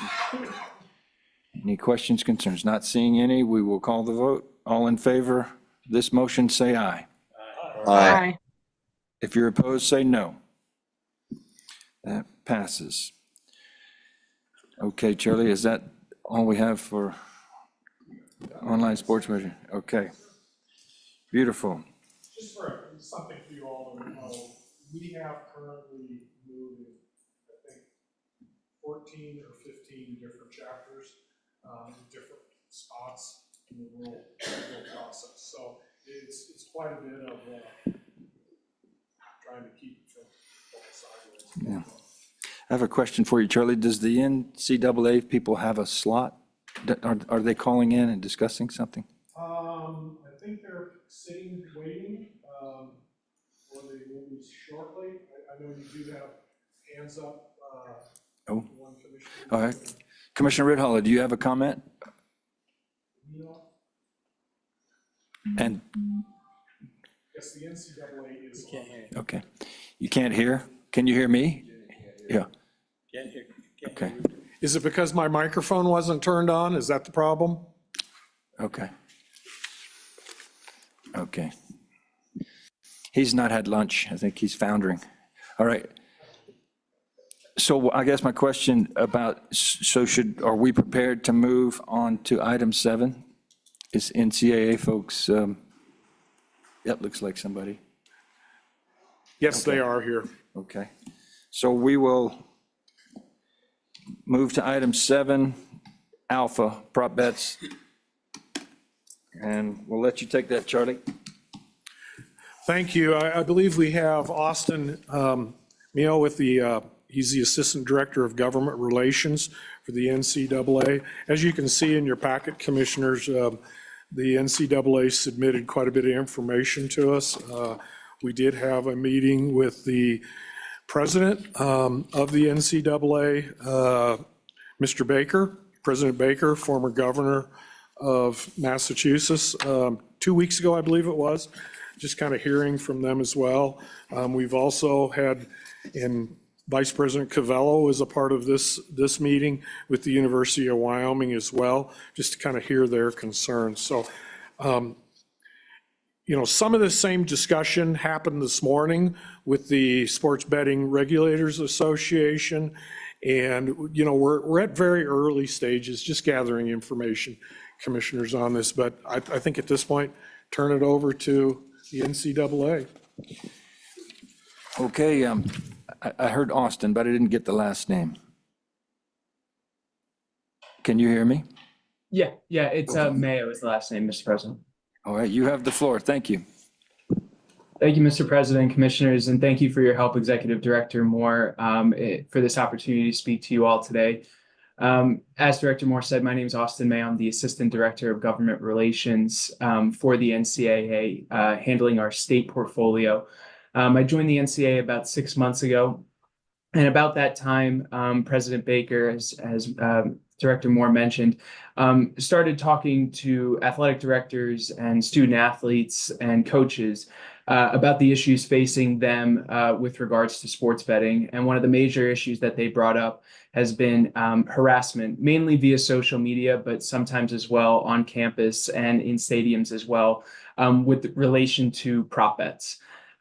So for the purposes of this discussion, when talking about prop bets, we're only speaking about individual prop bets. So how much a quarterback, how many touchdowns they're going to throw, or how many rebounds a basketball player is going to get in a game. The mission of the NCAA is to provide a world-class athletic experience for our student athletes and foster a lifelong well-being. And currently, out of the 38 states in DC that allow sports betting at this time, 20 allow prop bets on college athletes. We started our advocacy a few months ago working with the state of Ohio. The head coach of the men's basketball team, Anthony Grant, in a press conference back in January, made comments related to multiple players being subject to harassment on Instagram and Twitter and other social media sites because bettors were upset with them for not hitting their prop bets. This led to a discussion with the governor of Ohio, Governor DeWine, and that led to us, Charlie Baker, writing a formal letter to Executive Director Schuler of the Ohio Gaming Commission requesting that prop bets be banned in the state. From there, Ohio introduced a comment period where operators and others were allowed to make comments about what the effects would be of a ban. And ultimately, Ohio decided to ban prop bets, seeing the relationship it had with harassment of student athletes. Since that time, 3 other states have also banned prop bets, Vermont, Maryland, and Louisiana. All of those went into effect immediately, except Louisiana, which goes into effect in August. Additionally, just to set kind of the overall landscape, 2 states have taken the legislative approach. So New Jersey introduced a bill to ban prop bets, and that bill was actually introduced by Republicans, whereas in North Carolina, they have also introduced a bill to ban prop bets, and that was introduced by Democrats. The only other real legislation we've seen in the space up till this point is in West Virginia. Delegate Sean Fluharty, who you might know as the president of Nickel G's, the National Council of Legislators from Gaming States. His district is in West Virginia, borders Pennsylvania, and he brought forward a bill that passed with overwhelming bipartisan support to take a look at West Virginia's exclusionary bettor list and make adjustments to that in response to the anti-harassment issues that student athletes in West Virginia have been facing. So I'd like to conclude by just saying that this is a major issue for us. It's something that we deeply care about, not only the harassment that student athletes face from bets, but also the risks of insider information that take place with prop bets, as well as the risks of student athletes betting on themselves, which is another issue that we have seen very rarely. Obviously, the integrity issue is certainly a piece of this, but the harassment issue overall is the number one thing driving our advocacy right now. And I'd just like to conclude, someone who's very passionate about this gave me a call yesterday, and it was former Wyoming football coach Craig Bohl. I was able to talk on the phone with him for a few minutes about this very topic. He said he 100% supports backing the banning of prop bets. And he additionally mentioned just, from personal cases that he's seen while he was head coach at Wyoming, the term that he used repeatedly was that he had deep concerns about the undue stress that it was placing on athletes. And I'd conclude with one story, which is he told me 2 years ago, a star player for his team was emotionally distraught, brought to tears in the locker room after a game because his phone was just a series of message after message about prop bets from angry bettors upset that this player did not hit it. So I'd like to say that not only is this an issue facing athletes across the country, but it is affecting student athletes in Wyoming as well. And the goal of the NCAA obviously is to protect our student athletes. And that's why I hope that the commission will consider banning prop bets in the state. I'm happy to answer any questions about the landscape or anything else from the NCAA's perspective. Thank you for the time. Thank you, Austin. Don't go anywhere. Do we have questions for Austin? Anybody? Just a quick question to you. Who's mainly opposed to banning and why? Banning prop bets? As in for banning profits or against it? Yeah, so who's resistant to banning? And what is it, the platforms, the operators? Yeah, I mean, I can only speak to what we saw in Ohio because they had an open comment period. In Ohio, obviously, it factors into the operators at the time in the open comment period said that it would factor into their bottom line. I could say, at least in Ohio, the operators said that this affected between 0.7 and 2.5% of their total bets in a year. And, obviously that equates to millions of dollars in revenue. However, I will say that, like I mentioned, North Carolina just released their bill that would ban prop bets. And in an article from Sports Handle, the Penn Entertainment CEO, Jay Snowden, who obviously runs ESPN Bet, formerly ran the Barstool Sportsbook. He said on a first quarter earnings call just recently said that that banning prop bets is a non-issue and that it won't affect at least Penn's bottom line. So I think obviously the operators brought up that concern at some point, but at least now, at least one operating CEO is saying, it won't have an effect on their bottom line. Thank you. I have one more question, or at least one more. Commissioner Covello, you have a question? When you're done. I'm done. Okay. Yeah, my question would be, you're proposing banning prop bets or just banning prop bets on NCAA events? Yeah, Mr. Vice President, it would only be banning college prop bets. So only individual student athletes, not prop bets on any other professional sports. Thank you. Other questions? Yep, Dan? Mr. President, I'm sorry, I don't have a question for Mr. May, but maybe for Mr. Kaler. Do we have the authority to do this, or is this a legislative issue? Thank you. Mr. President, Commissioner Schiffer, the statutes give the commission the authority to decide what bets can and cannot be made. And so the type of bet is ultimately up to the commission to allow. And so the commission does have authority without a legislative change. Thank you. Michael, you have a comment? President Broussard, Commission, just to expand a little bit, we also have that authority in our rules. Okay. So not only statute, but our rules give us the authority to do that. Appreciate that. Any other questions for anyone regarding prop bets? All right. Thank you for your time. Oh, you have one more, Michael? No? Charlie? Rogers has a. Oh, we have a hand up somewhere? All right, Roger, sorry. Commissioner Torgensen, go ahead and ask your question. Thank you, Mr. Now, to ban these, can we just say ban prop bets, or do we need to specify what individually what's banned, or is it easier to say individually what's not banned? So I'm guessing at this point, we'd have some advice on a rule change or a rule addition, if that's the direction we want to go. Michael, you have. President Bouchard, I just have some comments for the commission's consideration. In discussion with the NCAA and with the University of Wyoming, and further discussion that Director Moore and I had, we see this as a problem. Harassment obviously is not a good thing, and we don't want to see anybody be harassed. Now, saying that, I would add that I don't think we need to stop at NCAA when it comes to our stance on harassment. I think our stance on harassment should be across the board. We have rules against harassment for racing, for jockey harassment and things like that. I'd like to see the commission take a stance that we're not going to tolerate any kind of harassment. And one possible way that we have discussed and something to look into is the question is harassment going to stop if we ban prop betting?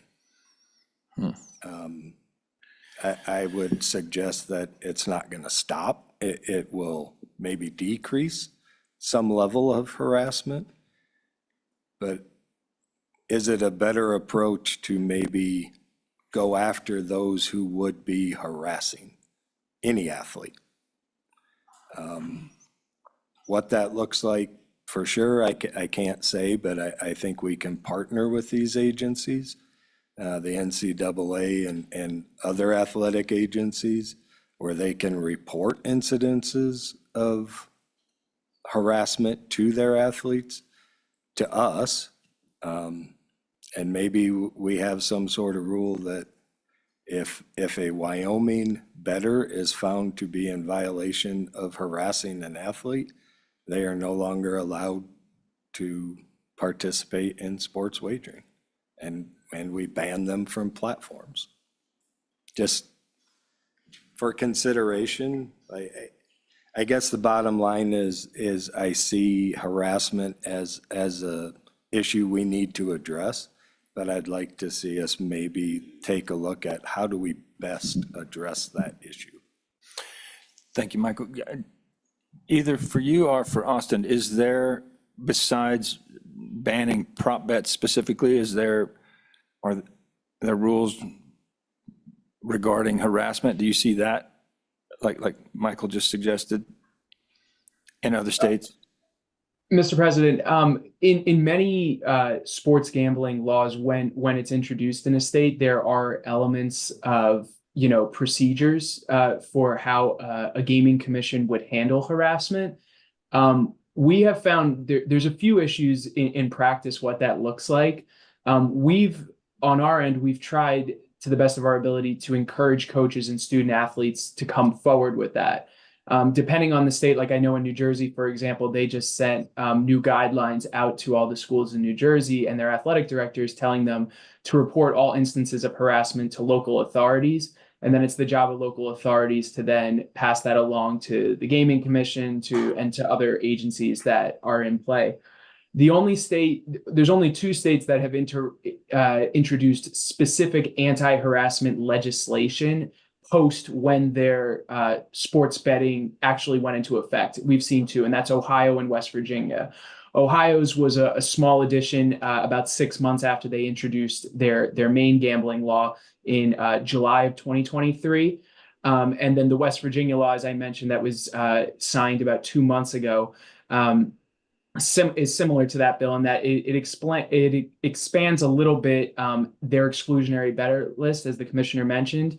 I will say that in terms of ideas on how to kind of move forward with this, not only would I think the West Virginia bill perhaps be a good start to see how it could fit into your current rules and statutes, but I also say that Delegate Fluharty, who introduced that bill, also pointed out that perhaps there's a way to look at not just state by state, but also for exclusionary bettor lists at the regional level as well. In Delegate Fluharty's case, his district is right next to his West Virginia district is right next to Pennsylvania. So he said one of his fears is that even if and he knows instances of people being on exclusionary bettor lists in one state and then being able to just go across the river and being able to bet there. So perhaps that's something, down the line that would be considered as well, because obviously if someone gets banned in one state, that is not necessarily going to stop them if they live on the border of another state. So that's just another idea, but I would probably encourage to at least start off with the West Virginia bill and see maybe how that fits in with your statutes and regulations.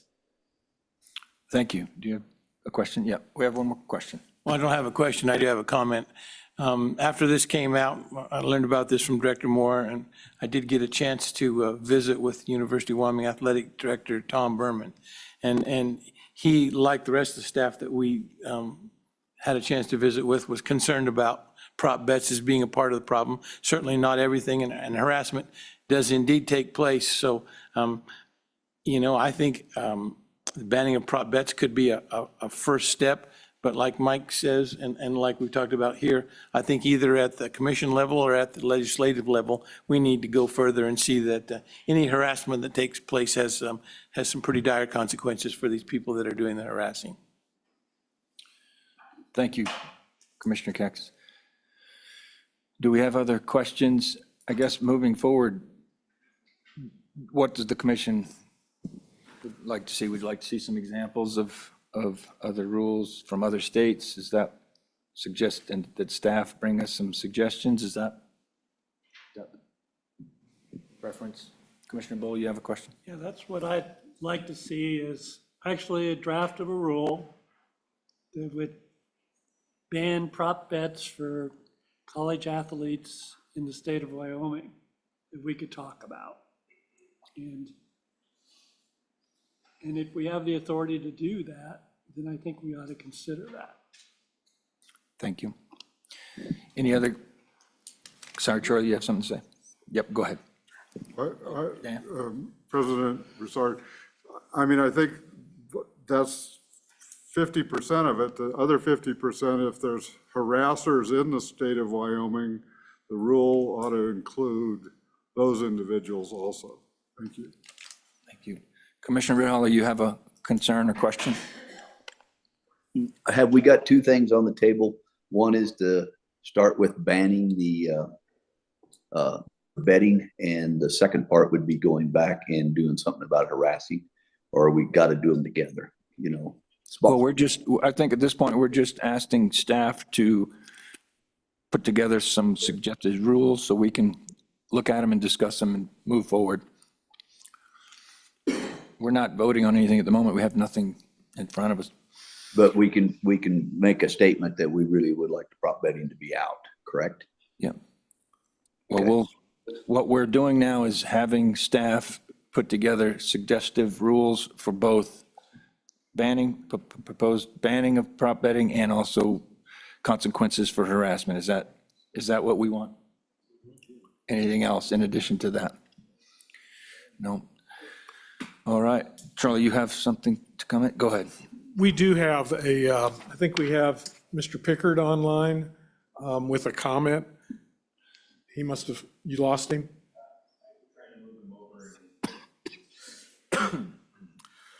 We did receive President Broussard, we did receive a public comment from Mr. Pickard, who is with the Sports Betting Alliance. You should have a copy of that. If you'd like me to, I can read it for the commissioners if you don't have it, or we can file it and use it as we move forward.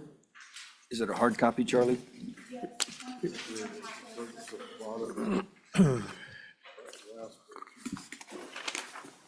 If you'd like me to, I can read it quickly, or whatever you'd like me to do, commissioners. What's the pleasure of the commission? You want Charlie to read? Yeah. Okay, Charlie, go ahead and read. I'm going to skip down to, in its March 29th letter to the commission, the NCAA outlined four main reasons why the commission should grant its prohibition,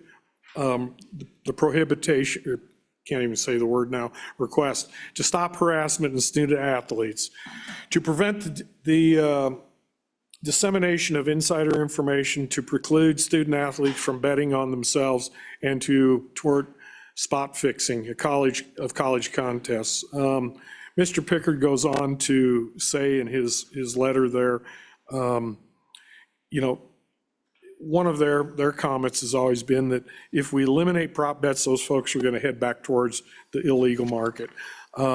They also talk in here about several other points. And, you know, do you penalize folks that aren't harassing by eliminating the prop bets? And so we'll read this, we'll go through this comment, and maybe he'll jump on here in a minute. He apologized for not being able to make it to this meeting today. He was in Laramie earlier this week and did apologize. So I think at this point, President Broussard, we have our marching orders. We have basically a couple different avenues. We will look at information from other states, what they've done, and I will review the presentation that we've had here today, but also review the presentation and try to get that for you all to see that was presented at the Sports Betting Regulators Association meeting this morning. Okay, thank you, Charlie. So with that, we will, oh, Commissioner Wildcat, go ahead, you have the floor. Thank you, President Broussard. I heard a lot about the harassment of the athletes, and yes, that is one of the critical components here. But I do think we need to remember, as a gaming commission, we are charged with protecting the integrity of what we regulate. And by prohibiting any of the prop bets, I think that's a step in the direction that we do want to go. We want to protect the integrity of the sports wagering, our patrons, our athletes, and us as a state. That's my 2 cents. Thank you. Great 2 cents. Any other questions or concerns regarding item 6C on, item 7A, prop bets? Not seeing any. Would we like to pause, get our lunch, and carry on? Are we ready? Mike could get through this. Oh, okay, Mike? Is that vendor licenses? Okay, Mike, you have after that, we'll grab our lunch and continue on. Okay, I'll make this really quick, President Broussard.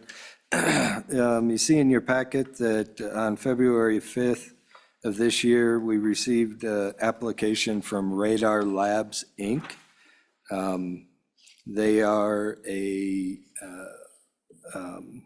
geolocation and fraud-based company. They don't currently have any contracts with operators in the state of Wyoming, but would like to get a license and work on getting a contract. In reviewing their packet, they appear to meet all the statutory and rule guidelines for licensure as a vendor. I'd stand for questions. Is that 294 you're on? 290.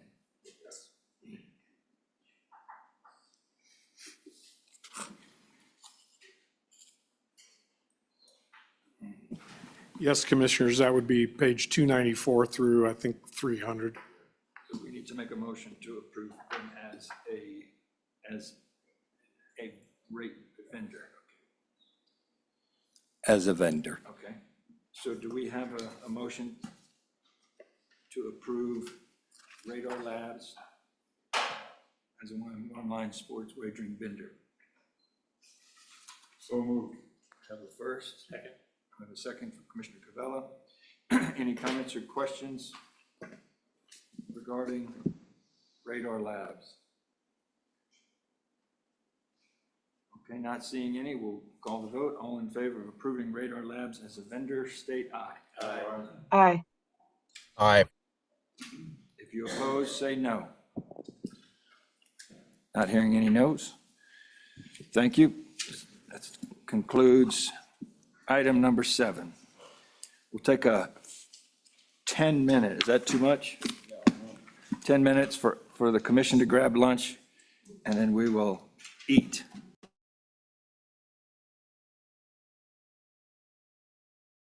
I have 12:18, we'll call it 12:20, so 12:30.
If everyone would take your seats, we'll start the meeting in a minute.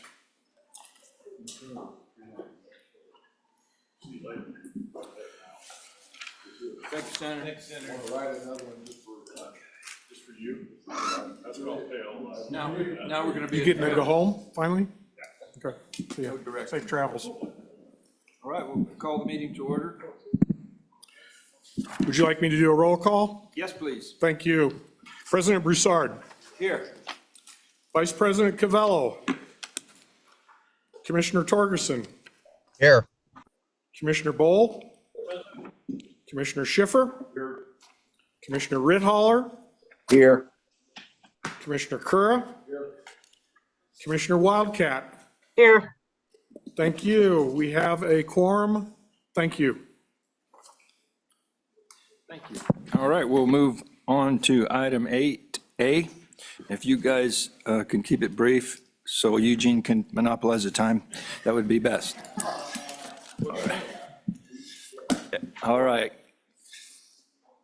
Charlie or I'm going to Nick? pass it to Nick on all these All right. going forward. Nick, President Broussard. you've got the ball. Item number 8A is the 2024 operations plan for Wyoming horse racing. These were all included in the November annual renewals for them. However, the emergency rules that were promulgated specifically have a caveat now that their operations plans need to be approved as a standalone document. In your packet, you will see their operations plans. I'm not going to go into depth on their operations plans. Those are all protected by law. I will tell you that the operations plans that Wyoming Horse Racing has submitted for the 2024 race season comply with the rule as far as the, sorry, I lost it. The event operations, the racetrack safety plans, and the emergency contingency plans. So we would just be looking for a motion to approve Wyoming Horse Racing's 2024 operations plans. Okay. I will entertain a motion to approve the Wyoming Horse Racing's operation plan. So moved. Thank you. Do I have a second? Second. From Commissioner Bowl. Any discussion? Any questions for these folks? Not hearing any? It's going to hurt, not being able to talk. Okay. We'll call the vote. All in favor of approving the 2024 operation plan for Wyoming Horse Racing state, aye. Aye. If you're opposed, say no. All right, thank you. Nick, bravo.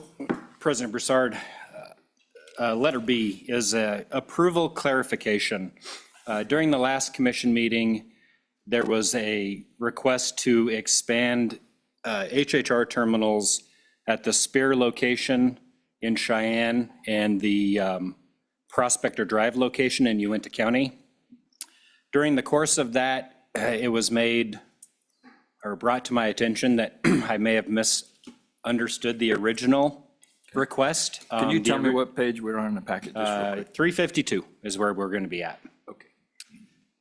So the original submissions for the Cheyenne Touristic OTB and the Uintah County Touristic OTB in October of 2022, the letter was drafted to say that the capacity of the building was 400 terminals, but the initial offering was 275 terminals. As we proceeded through that approval process, it was presented to the commission and approved for 275 for the initial offering, but the capacity of the original build of that building is 400. So we have received a request from Wyoming Horse Racing to have that approval lifted to the 400 for the original build out of that. The initial offering was the 275, but that gives them the 125 additional terminals for the Cheyenne property that they can expand up to. Now this doesn't have anything to do with the tabled motion for the really large increase. This is just to take that approval to capacity that the original design was built out for. And I would stand for any questions on that. I would also note that with that We did receive updated floor plans to show the 400 versus the 275.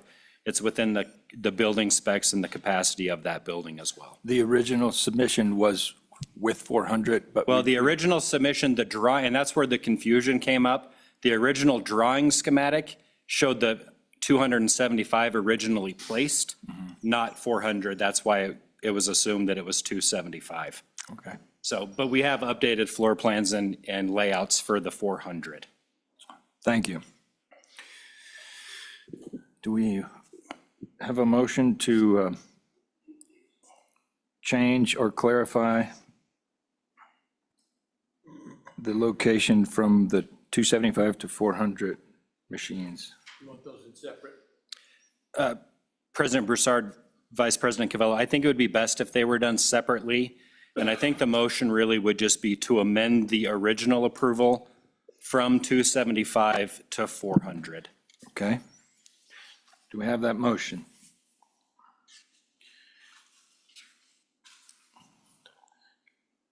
Anybody? I moved to amend that original proposal from 275 to 400. Thank you, Commissioner Torgensen. Do a second from Commissioner Kura. All right, any discussion or questions to the good folks? Not seeing any? Oh, sorry, Commissioner I have a question is, what's the largest approval we have at this point? This would be the largest. Thank you. For the record, the 275 was the largest. So the starting point of this location was the largest. All right, thank you. More questions or comments regarding this? So you guys are planning on starting at 275, and what's the probability, likelihood, or what's the plan for increasing that? Nick, go ahead. President Broussard and fellow commissioners. First of all, I'd like to say we need to take some blame for this. The actual letter had a certain amount of ambiguity. It talked about us needing 400, but we were going to go with an initial offering of 275. We actually believed, some of us, that we sent two plans in, the 400 and the 275. On review, we just sent in the 275. So this is not a commission error. It's ambiguity, and it was a good lesson for us for the future. But yeah, we're going to open with 275. I think it's going to be mid-June. But we will be going relatively quickly because all the feedback we're getting is that we're going to be underutilizing the amount that we can offer. And the issue is, as you know, although this is the biggest application everyone's received to date, this is a touristic OTB, and I'm not going to bore you all again with what that means. But we can't expect, or the worst thing that can happen, if people are driving, say, an hour from Fort Collins or an hour and 45 from Denver, because it's just not, it's better for them than going to Black Hawk, for example. If they can't get to their machines that they want to get to, and they don't have the amenities, which is why we're putting in a first-class restaurant, a grab-and-go theatre, a really good bar, and all those other great things, they have to have entertainment. It has to be a destination centre. The worst thing that can happen is people get there and they say, you know what, it's a fantastic location, it's really great, we've never seen anything like it, but I can't get to the machine that I want to get to. So that's why we believe relatively quickly we're going to be up into our max capacity. Okay. Thank you, Nick. Thank you. Did you have a comment back there, Mr. Ridgway? I did. I guess I just had a question. I can talk louder, I can go get a mic, but I think they're okay. We need to get a mic. Sorry about that. That's all right. I'll just do, well, yeah, that's fine. This works, I guess. So Kyle Ridgway with 307 Horse Racing. This is more of a process question than anything else. And I feel like I say this every time we do this. But for 3 years, when Jack and I come and present an OTB, at a minimum, Commissioner Schiffer asks the same question every time. Saturation study, Do you have the underlying documentation? Who's the people? Who analyzed it? Every time we submit an OTB, we have a third party that says why the market is there for this, that, and the other. So I'm not sure that I followed all of the discussion that happened here. I'm not involved on the commission side with what packet was or was not submitted, but you're talking about 175 machine or 125 machine. That's a significant, just minor ambiguity change to a location, and we're all getting grilled all the time about machine counts. Understanding that the Horse Palace has touristic OTB and their markets in a different place. My question would be, nobody has to answer it, it's for you guys, but under statute, you're required to analyze saturation, what the market is there a study that's done with the OTB? I know every time we have a couple that we may have in front of you this summer, happy to stand and defend, have a third party that can talk about why the machine count is what it is, those kinds of things. I just don't know, was the study that was done for 275 or was it for 400? Is the adequate documentation there to show that the market makes sense? If the market's there, it's not like they can't come back and ask for more machines. I guess that's just my question about process, because we can follow a different process if we need to. That's more the point of clarification I want to make under statute, that you guys are doing it the same for each operator the same way. Thank you. I'd like to, add a little, Pete Lagori. Pete, go ahead. From Wyoming Horse Racing. You know, when we submitted the package, we submitted with the intent of getting the approval 400 units. All of the paperwork, all of the studies and everything we had done, we had all that information. Yes, sir. But what we thought would be prudent was to request the initial offering at 275. And our belief was that the staff would be able to approve the difference instead of going through the formal process.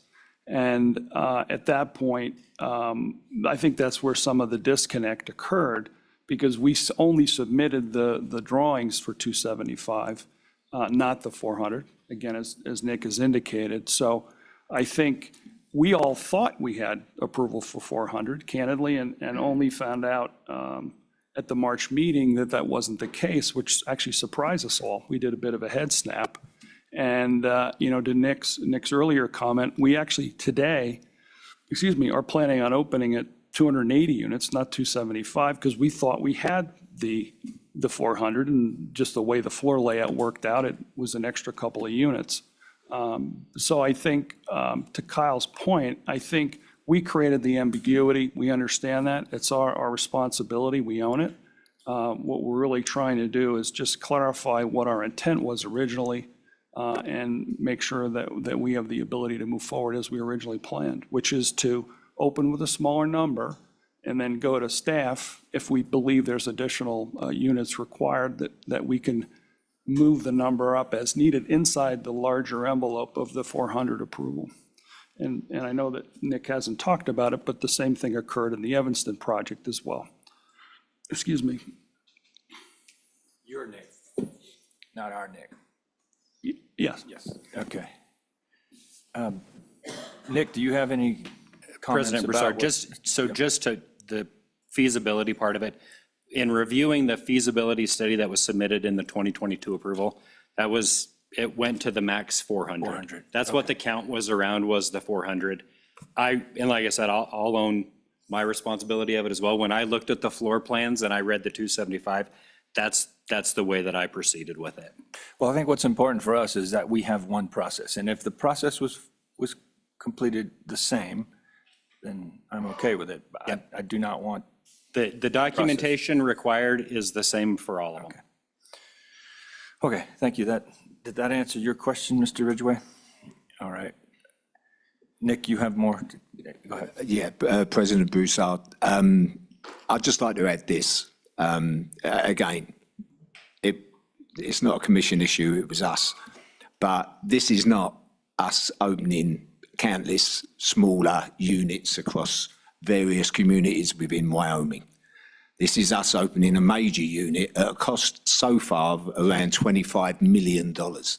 This is not a 300,000, 400,000, 80 unit, 90 unit location. It's a major investment for us. We came into this state with the express opinion of increasing benefits to the state. We are investing $80 million. We have, I've said this every time, we bought 8 outlets, we have 9 outlets.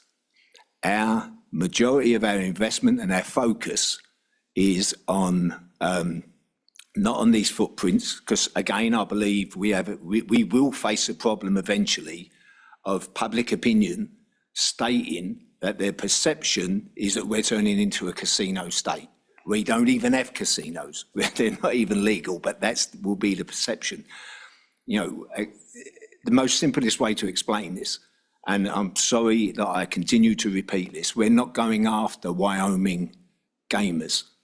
If what we did at Kentucky Downs is replicated here, up to 80% of our gamers, the cars in our car park, will actually be from Colorado. But we're going to generate probably $4 to $5 million a year from that location or those 2 touristics in additional tax payable to Wyoming. What's wrong with that? We have not been trying to expand crazily within Wyoming. That's not our plan. We may have 1 or 2, maybe not. But you know, we want to be treated the same, the process the same, work with Charlie and Nick and all the staff the same. This is not us trying to do something that's separate or circumnavigate any laws. Thank you. Thank you. Okay, so help me out. Did we have a motion? Yes. You have a motion, you have a second. Second, okay. All right. And some public comment? Some public comment. Is there any additional? Do we have questions from commissioners? Yep. Dan? So, and I guess this is a question for our Nick, between when the studies were done prior to the submission in October 22 and the submission in 22 to present, how many more machines have been put in place in Laramie County? I guess that's Laramie County, right? Cheyenne? Sure, I don't know which county, whatever county. In the Cheyenne area. President Broussard, I can pull that up here directly. Put you on the spot, Nick. So the question is, how many other machines have been put into Cheyenne area since the original submission? I mean, I think we need to discuss what's happened since what we understood was a submission from other operators, so that how much has gone on in that area since that point to present. President Broussard, Commissioner Schiffer, 126 additional terminals in 1 other location has come online since this original approval.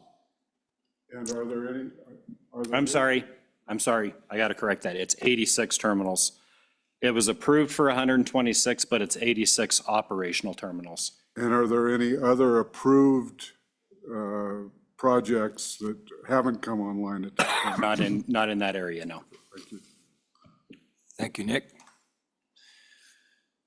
All right, any other comments or questions? The gallery? I have a comment. Sorry. Go ahead. No, Commissioner Bowl, you go ahead. So what I understand, Nick, is you guys are trying to do something, I'm going to call it new. You're creating a facility specifically aimed at attracting people from across the state line, either Utah or Colorado. And you did that in Kentucky, is that correct? Yes, sir. We Went did. after the Tennessee traffic, is that right? We had, we were the original buyers and investors of Kentucky Downs, and then we sold to somebody else. But yeah, at the time, we bought in 2007. In 2011, we opened with what was at the time a very antiquated version of HHR, which was an IRM that had existed in Arkansas. We did that because we knew there was no other form of gaming open to us, even though even the Governor Bashir, the father of the current Bashir, he was very pro-gaming, but they just couldn't get it through. So for us, it was a Hail Mary because that track was losing $1 million a year. It was due to close. We opened up with 250 units, but the big unique difference about Franklin, Kentucky is that it was about 35 miles away from Nashville, Tennessee. And it went crazy. And we expanded and we expanded and we expanded. And now we had 1,750, I think, car parking spaces of any night of the week, because we used to check everything.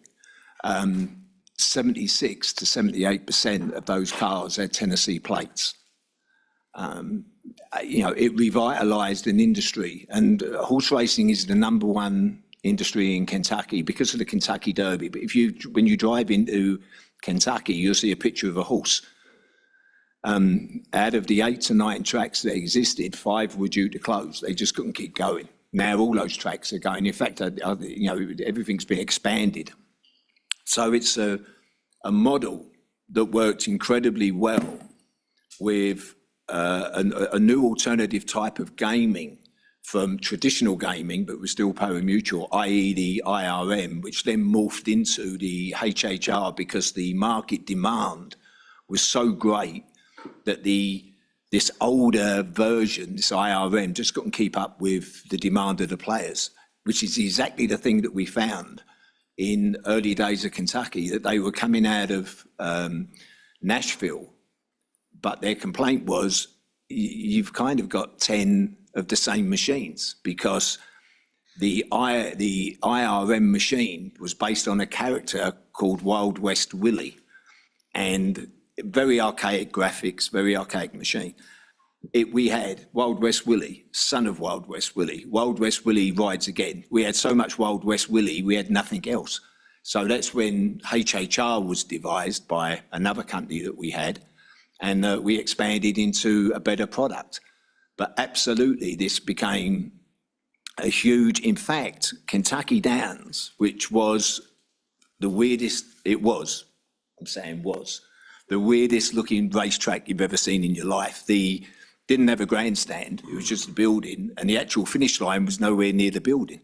So you couldn't be undercover and see which horses finished. It became at one point the biggest pari-mutuel taxpayer in Kentucky. Now you've got to think, you're talking about Keeneland, you're talking about Churchill Downs with Twin Spires and the Kentucky Derby. And when we ran in September, there was a huge complaint from Churchill that they couldn't get horses for their races. They kept getting scratches. So it's a model that, if it's done right, works, which is why we're actually as close as we can be to the Colorado border, and we're going to be as close as we can be to the Utah border. They're not everywhere else. So if I'll say one last thing, you don't need any more local OTBs in Cheyenne. We have 2, they're relatively small. We wouldn't put another one. Yeah, so you're trying, in my mind, you're trying something new. Maybe it'll work, maybe it won't. But you're gonna start with Colorado, and then if it works, try the Evanston. No, we've already bought the land. We've already cleared the land for Evanston. That's going to start. It's just this marvelous Wyoming weather that I've now got so used to. Is not the easiest one to plan. You can plan when you're going to open. The chances of opening on that day are not good. Yes, our plan is to definitely move ahead. Thank you, Nick. Commissioner Cavella. Thank you, President Broussard. I'm going to be honest with you guys. I've got some feelings about this, not terrifically positive. Not against you guys, not against what you're doing. It's the numbers and it's the public perception. And I do get your touristic application here. I understand you're going for a different type of product. You're not looking at the Cheyenne natives, but we on this gaming commission are going to be judged by this.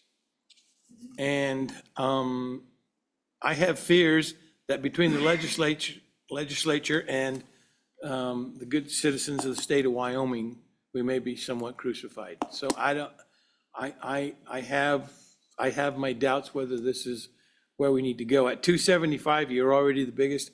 Adding another 125, and we all know you want to go to 1,000. I get that, but I don't know what we do to the rest of the industry by allowing it, because I think the industry is doing really well. I just don't want a landmine to ruin things. And I'm not saying you guys are doing anything on purpose or you're doing anything wrong, but I worry about it. I have some concerns. And if I may? Yeah, please. Commissioner Covello, this is why we're not asking for the 1,000. Okay, you know, I mean, we're going up 125, we're going to go to 400. If we don't prove to be one of the best things that you have done for this county and for this state, you're simply going to say 400's enough. That won't pay us back our 25 million, but that's what we'll have to live with. The 125 makes a big difference to where we're going to open, because we get one chance to prove to the Colorado player that they should come to us and not go to Black Hawk. If we're restricted to the 275, we all lose, everybody, including the state and including Cheyenne. Thank you. Thank you. Any more questions? Well, I have one comment. I mean, the gaming study is going to be in the future, and if we approve these requests today, that can be factored into the gaming study as it is done, which is going to tell, you know, not only their boots on the ground what happens for them, but what the gaming study tells us about the future of gaming in Wyoming. So, I mean, I don't really see a huge downside to approving this myself. Whether we take flack or not, you know, we can send it to Mark if we have to. But. Yeah. All right. Thank you. Any further questions or comments?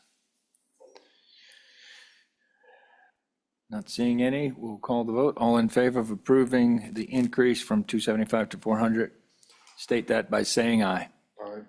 Aye. If you're opposed, say no. No. Thank you. Do we No need- as well, for the record. Okay. Do you want to do a roll call vote or no? Oh. All right, we got 2 noes and how many ayes? Raise your hand for aye. Yep, ayes have it. All right, thank you. Okay, moving on. Is that the end of Bravo? Or no, you have the second portion? President Broussard, no, there's 2 parts. So it's the exact same situation. Okay. With the Evanston property. The Evanston property was originally approved for 150.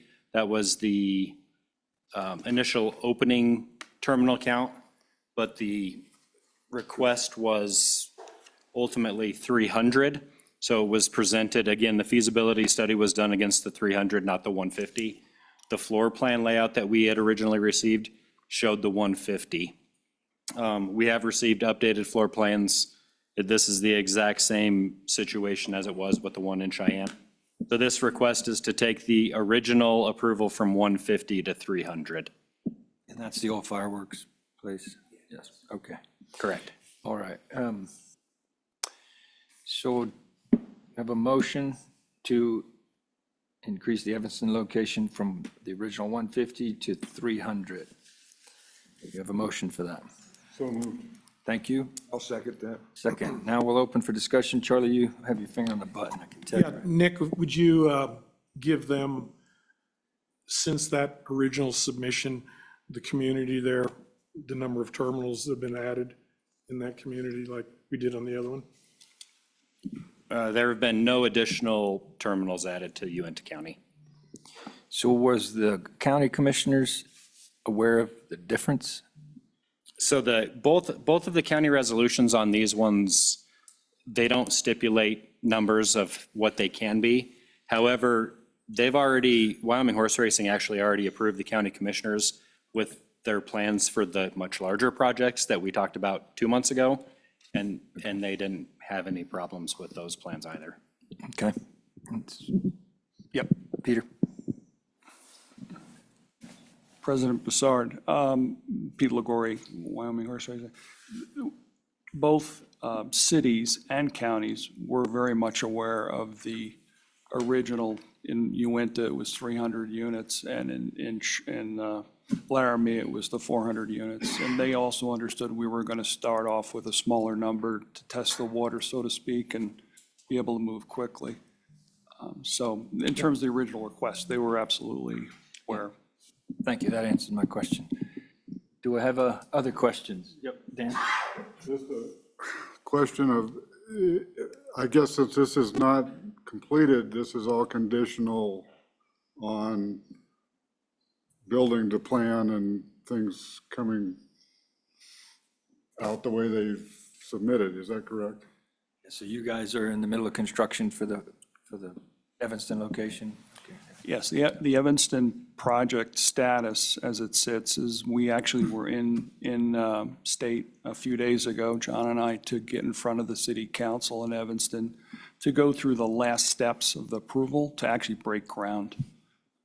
So we're going to be starting construction in the next, I would say, 60 days on that project. I'm sorry, I guess my question was really for the Gaming Commission staff, that at the end of the line, they're going to go in and verify that the application, the build is per the application, and that would be subject to or conditional for our approval. Is that correct? President Broussard, Commissioner Schiffer, that's correct. So once the approval comes up, after the build out is done, they contact our office for what we call a final walkthrough. And we send agents or an agent into the field. They walk through the building to ensure that the layout and everything matches what the approval, make sure that the terminal counts are within the appropriate numbers, all the simulcasting is operational the way it's supposed to be. They go through an entire checklist of that. Thank you. That answers your question? Okay, any further questions? Yep, go ahead, Commissioner Ball. Gentlemen, I'm going to vote for this. I share some of the concerns that the vice president has, but I'm going to vote for this because I do think it is a new approach. And I hope the Kentucky-Tennessee effect carries over to the Wyoming-Utah effect. It may or may not. But if it doesn't, I don't see great harm in trying this. And the promise that it could bring about, should it be successful, it could be just to suspend it. So I'm going to vote for this. We'll see what happens. Thank you. Okay, so any other comments? Questions? We have a hand. Commissioner Wildcat? Hi, thank you, President. I wanted to kind of add to the reason why I voted no earlier, and I will also vote no on this one, is I would have liked to have started off slow with the original numbers and just kind of evaluated the saturation within those communities and how it would impact the other operators as well. I do understand about the expansion, about what the operators were talking about, but I was looking at the impact as a whole, and I do share some of the other concerns as well as the Vice President. Thank you. Okay, other comments? Anything up, Nick? I don't see anything. Okay. Not seeing any more hands, questions or comments. We'll call the vote. All in favor, raise your hand. Have we taken any public comment No. Well, on Zoom or anything? I think we have. It's okay. If you are in favor of approving the increase, raise your hand so we can count numbers. 1, 2, 3, 4, 5, it's 5. If you're or 6. If you're opposed, raise your hand. That's 2. Okay, thank you. Motion passes. And we will move on. That concludes Wyoming Horse Racing's business? Okay. Thank you, guys. Congratulations. Next up is item number 9, 307 Horse Racing. President Broussard, item number 9 alpha is Wyoming Horse Racing's 2024 operations plan. Likewise, the same as the last one, this was included in their November packet submission for their simulcast and live racing permits. That's been extracted out of that documentation received and submitted for a standalone approval to be compliant with the emergency rules. Staff has reviewed those rules and it complies with the emergency rules for their emergency contingency plans, plan of operations, track safety, and I'd stand for any questions that I can. A recommendation you said was all good. Okay. Commissioners, you're on page 363 of your file. 363. Okay, do we have a motion to approve the operation plan for 307, 2024? Entertain a I move that motion. We approve the 307 horse racing operations plan. Thank you, Commissioner Torgensen. Do we have a second? I'll second that. Thank you, Commissioner Kura. Any comments or questions regarding 307's operation plan? Okay, pretty complete. Good. All right, not seeing any, we will call the vote. All in favor of approving the motion, say aye. Aye. Aye. If you're opposed, say no. All right. That one passed, barely. Nick, the next one would be Wyoming Downs. President Broussard, item 10A is Wyoming Downs' 2024 operations plan. Same thing as the last two. It was extracted from their submission in November and placed as a standalone item. It does comply with the emergency rules for emergency contingency plans, plan of operations, and track safety. And I would stand for any questions on this one as well. Thank you. So we will now entertain a motion to approve Wyoming Downs 2024 operation plan. So moved. Thank you, Commissioner Wildcat. Do I have a second? Second. Second, Commissioner Cavella. Any comments, any questions from the commission? Any comments out there? No hands? Nick? All right. We'll call the vote. All in favor, say aye. Aye. Aye. If you're opposed, say no. All right, thank you. Nick, item 10, Bravo. You're on page 429. 429. President Broussard, item 4B is a change of ownership, and I will let Wyoming Downs start this off, and then I will pick up on the end of that if that is okay with you. 429, okay. Wyoming Downs, you have the floor. Good afternoon, President Broussard, members of the commission. Tracy Laycock, I serve as general counsel for Wyoming Downs, and it's my pleasure today to introduce you to the proposed new owners and operators of Wyoming Downs, Ron Winchell and Mark Falcone with ECL Entertainment, along with their counsel, Neil Tomlinson. I know everyone at Wyoming Downs is very excited to have such a respected horse racing experts on board for the coming race season and years to come. We worked with their counsel, Mr. Tomlinson, to prepare and submit the amended permit applications to include the change of ownership. I'll now turn it over to Neil to say a few words and further introduce Mark and Ron. Thank you, Tracy. Neil, you have it. Thank you, Tracy. Mr. President, Vice President, Commissioners, my name is Neil Tomlinson, as Tracy said. And in conjunction with Wyoming Downs, I'm very pleased to be able to introduce to you today Mr. Ron Winchell and Mr. Mark Falcone. Ron and Mark, they currently own and operate Kentucky Downs, as I believe you heard on an earlier agenda item, in Franklin, Kentucky. Also the Cumberland Run Standard Bread Track in Corbin, along with the Mint Gaming Hall Mint Gaming Hall locations, which is summarized in my letter to the commission dated March 28th, which is part of your packet today. ECL Entertainment has joined with Clairvest Group as their financial partner, and on March 8th, they entered into an agreement to purchase Wyoming Downs, subject, of course, to the commission's approval. And so that's why we're here today. Both ECL and Clairvest, they currently hold gaming licenses in numerous jurisdictions, including Kentucky, New Hampshire, and Nevada, to name a few. The past few months, we've worked with Executive Director Moore and Special Agent Supervisor Laramendi and your staff to submit all the required individual license applications, the fingerprint cards, the background questionnaires, and the amended permit applications, which are on the agenda for approval today. So right now, I'd like to turn it over to Ron and let him and then Mark tell you a little more about themselves and the commitment they have to elevating the horse racing industry in Wyoming. Thank you, President Bouchard, member of the commission. Ron Winchell, ECL Entertainment. We're happy to be here today. Just give you a little quick background about myself. I've been involved in horse racing for my entire life. Operated a horse farm in Lexington, Kentucky. It's about 800 acres. It's a breed to race operation. So I basically breed horses and race them all over the country. You have about 180 horses that run in various states.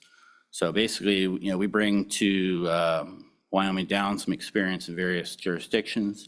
You heard earlier how Mark and I operate Kentucky Downs and 2 racetracks, so we also bring that experience to Wyoming. Basically, horse safety is also a big topic. It's a big topic in Kentucky. We understand it's a topic here. I've been intimately involved in the operation of horse safety program called Stride Safe. And Stride Safe is a wearable sensor that goes on to the saddle cloths of a horse.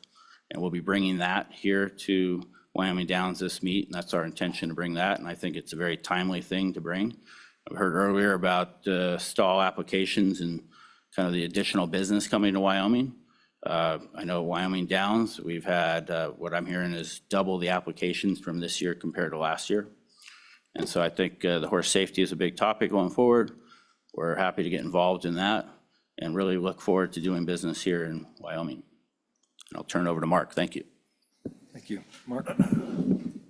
Thank you. Thank you, Ron. President Broussard, Vice President, other members of the commission. My name is Mark Falcone, partners with Ron Winchell. My background stems from about 15 years on Wall Street, covering various aspects of the hospitality industry, gaming industry, and racing industry. Ron and I partnered about 5 years ago to acquire Kentucky Downs, and we took a very thoughtful, methodical process when we acquired that asset and how we would approach our entry into the state of Kentucky. We did a considerable amount of things. We invested in the physical assets, we invested in the purse structures, and most importantly, we invested in the people and the team members of Kentucky Downs at the time. We have the same intention to come here with Wyoming Downs with, I think the team members have been a critical part of the success and growth of this industry statewide, but also for the business we're acquiring. Our intentions today and going forward, obviously, are to retain and work with the great people that has been assembled by prior ownership at Wyoming Downs. And we've been working very closely with Frank Lamb and Eric Nelson and the rest of the team so far to prepare us for our knowledge about the upcoming race meet. And so I think going forward, we have a similar approach to continue to invest in the physical assets of Wyoming Down, also in the purse structures. We are raising the purses this year. And then I think, as I mentioned, the investment in the personnel and people and management and putting some increased infrastructure overall in the organization and bring some more success to the Wyoming Downs organization going forward. So with that, I'll turn it back over to Neil. Thank you again, Neil Tomlinson, for the record, Mr. President, Vice President, and Commissioners. On behalf of Mark and Ron and ECL and Clairvest and the Wyoming Downs team. I want to take a special mention to Director Moore and to Nick Laramendi and your staff for really doing a yeoman's job of helping us get everything that they needed to make it to the agenda today. We're happy to stand as a resource to you as a commission on anything related to the industry. We of course are participating with the JAC meetings. We'll be intimately involved with all aspects of that, and we will be a resource to them as well. And we want to offer that to the commission as well. If there's anything on track safety, anything related to the industry that you know, our ownership group can provide, we'll certainly be there ready to do it. So at the end of the day, Wyoming Downs is going to remain Wyoming Downs. It's just going to be a better version of itself. And for that, we're very excited and we're happy to be here in Wyoming. And we stand ready and respectfully ask for your approval for the amended permit applications that are before you today. Thank you. Thank you. Nick, do you want to take it from here? President Broussard, yes, I can do that. So before you today would be a request to amend Wyoming Downs permit, their live racing permit, their simulcast permit, and their ADW permit to a change of ownership. The current permits, the ownership structure is Dominic Palazzo and Eric Nelson. Those two would be removed from those three permits, and they would be replaced with Mr. Falcone, Mr. Winchell, Michael Wagman from Clairvest, Mr. Rotman from Clairvest, and a Mr. Mary from Clairvest. We have completed individual background investigations on all 5 applicants. With the exception of Mr. Mary, every one of these licensed individuals hold multiple gaming licenses across the globe. They have licenses in British Columbia, Canada, Nevada, South Dakota, Delaware, Louisiana, Malta, Colorado. We've reached out to many people to verify license status. We've gotten no red flags there. The amended permit applications make no changes to race dates or any of the existing approvals. It is strictly just a change of ownership, removing Mr. Nelson and Mr. Palazzo and adding the new ownership structure. It's the same as what we have done with 307 in the past and with Wyoming horse racing in the past. Okay. Thank you, Nick.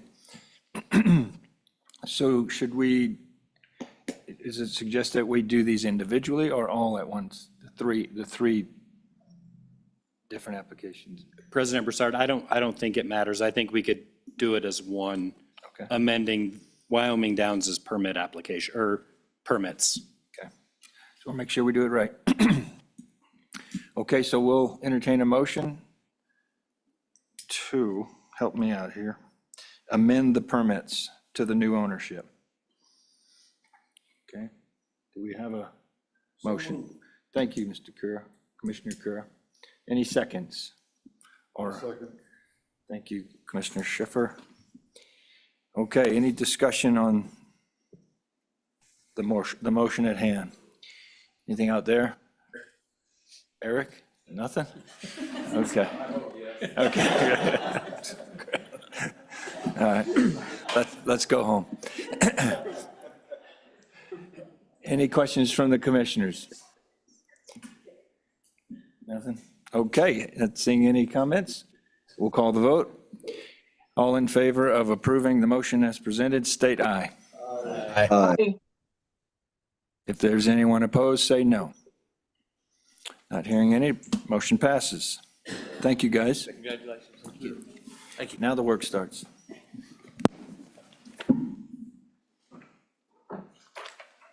Okay. Item 11. President Broussard, item 11A is a request to deploy 10 new game themes and their associated math models by IGT. On February 22nd, 2024, the commission received the request from 307 seeking approval to deploy the 10 new IGT game themes and their associated math models and hardware utilizing the existing approved Exacta backend system. The themes are, 307? Sorry, all of these are 307, or these vendors? this one was requested by 307. We're moving into to where the vendors themselves can request. Okay. So it'll just be under HHR, just for ease of use. We just put it under HHR. So any of the operators can, once these are approved, any operators? That's correct. Once they're approved, they go in the catalog, and then it can be done at a staff level at that time. Thank you, Nick. Appreciate that. So the 10 themes are Chinese Fortune, Fu Gao Hei Min 2 Everlasting Fortune, Fu Gao Hei Min Splendid Fortunes, Money Mover Panther Pride, Money Mover Tiger Pride, Mystery of the Lamp Treasure Oasis, Mystery of the Lamp Enchanted Palace, Stinkin' Rich, Skunks Gone Wild, Wheel of Fortune Cash Link Exotic Far East High Limit, Wheel of Fortune 4X Pay Gold Spin. All of these themes operate on commission rates of between 4 and 10%. The submission was received. We've reviewed the screenshots, video of gameplay, the lab reports and spec sheets. In reviewing that, it appears that there is no violations of commission rules, and they comply with Wyoming state law for parimutuel wagering. And an independent laboratory determined that the results of the historical thoroughbred race compared against a player's selections are the only determining factor in the outcome of the wager. And I would stand for any questions on this one. Thank you. We have a motion to approve the IGT software. Mr. President, I move to approve the IGT software for the 10 new themes and associated math models. Thank you, Commissioner. Do we have a second? Second. Thank you, Commissioner Torgensen. Do we have any questions or concerns or comments from anyone? If not seeing any, we'll call the vote. All in favor to approve the motion, say aye. Aye. Aye. If anyone's opposed, say no. Thank you, Nick. Moving on to Every software. President Broussard, the next item on the agenda is 21 new game themes and their associated math models developed by Every. Every is licensed in Wyoming as a terminal manufacturer, and they are in good standing. These Every themes will operate on the Exacta backend system. The themes are Destiny Link Great Treasures, Destiny Link Tiger Empress, Dynamite Pop Blue Blast, Dynamite Pop Red Rush, Follow the Rainbow, Great Tiger Gold, Hotspots Multipliers the X, Hotspots Multipliers the Y, the Joker's Wild, Octopus Gold, Pressure Luck Jackpots, Wild Wheel Fox, Wild Wheel Otter, 10 times Jackpot Wild Liberty, 10 times Jackpot Wild Seas, American Gems, Black Diamond Deluxe, Blazing Gold, Blazing Grand, Cash Machine Signature, and Crystal Star Deluxe. All themes operate on commission rates between 1.59% and 13.54%. On the 19th of March, I reviewed the submission, including screenshots, video, the lab reports, and the spec sheets. An independent laboratory has found that the Every HHR software is compliant with the requirements set forth in Gaming Commission rules and Wyoming statutes for parimutuel wagering. It was also compared against the 18-point checklist and appears to be compliant. Staff recommendation is a go. Correct. Yeah, thank you. Okay, have a motion to approve the 21 new themes. So moved. Do I have a second? I'll second. Thank you, Commissioner Schiffer. Any comments, questions, concerns? Not seeing any, we'll call the vote. All in favor, say aye. Aye. Aye. Aye. If you're opposed, say no. Thank you. Okay, Nick, doing great. President Broussard, the next request is a request received on March 19th, seeking approval to deploy the following Incredible Technologies game themes on the Exacta backend system.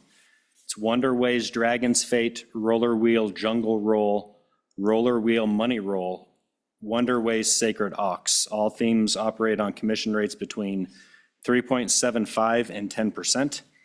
On the 19th of March, I reviewed the submission, including the lab reports, par sheets, photos, and videos of the gameplay. Based on the reports, I concluded that the 4 game themes and associated math models developed by Incredible Technologies on the Exacta system appear to be in compliance with Wyoming statute and commission rules. And I would stand for any questions on these as well. Thank you.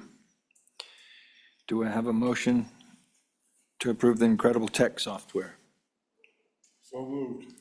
Commissioner Schiffer, moved. Do we have a second? Second. Commissioner Torkinson, thank you. Any comments, questions, or concerns from the commission or the gallery? Not seeing any, we'll call the vote. All in favor, say aye. Aye. If you're opposed, say no. All right, doing great, Nick. Light and Wonder. President Broussard, the next request was received on March 7th of 2024. Or did I miss one? Excuse me 1 second here. Is it the AGS?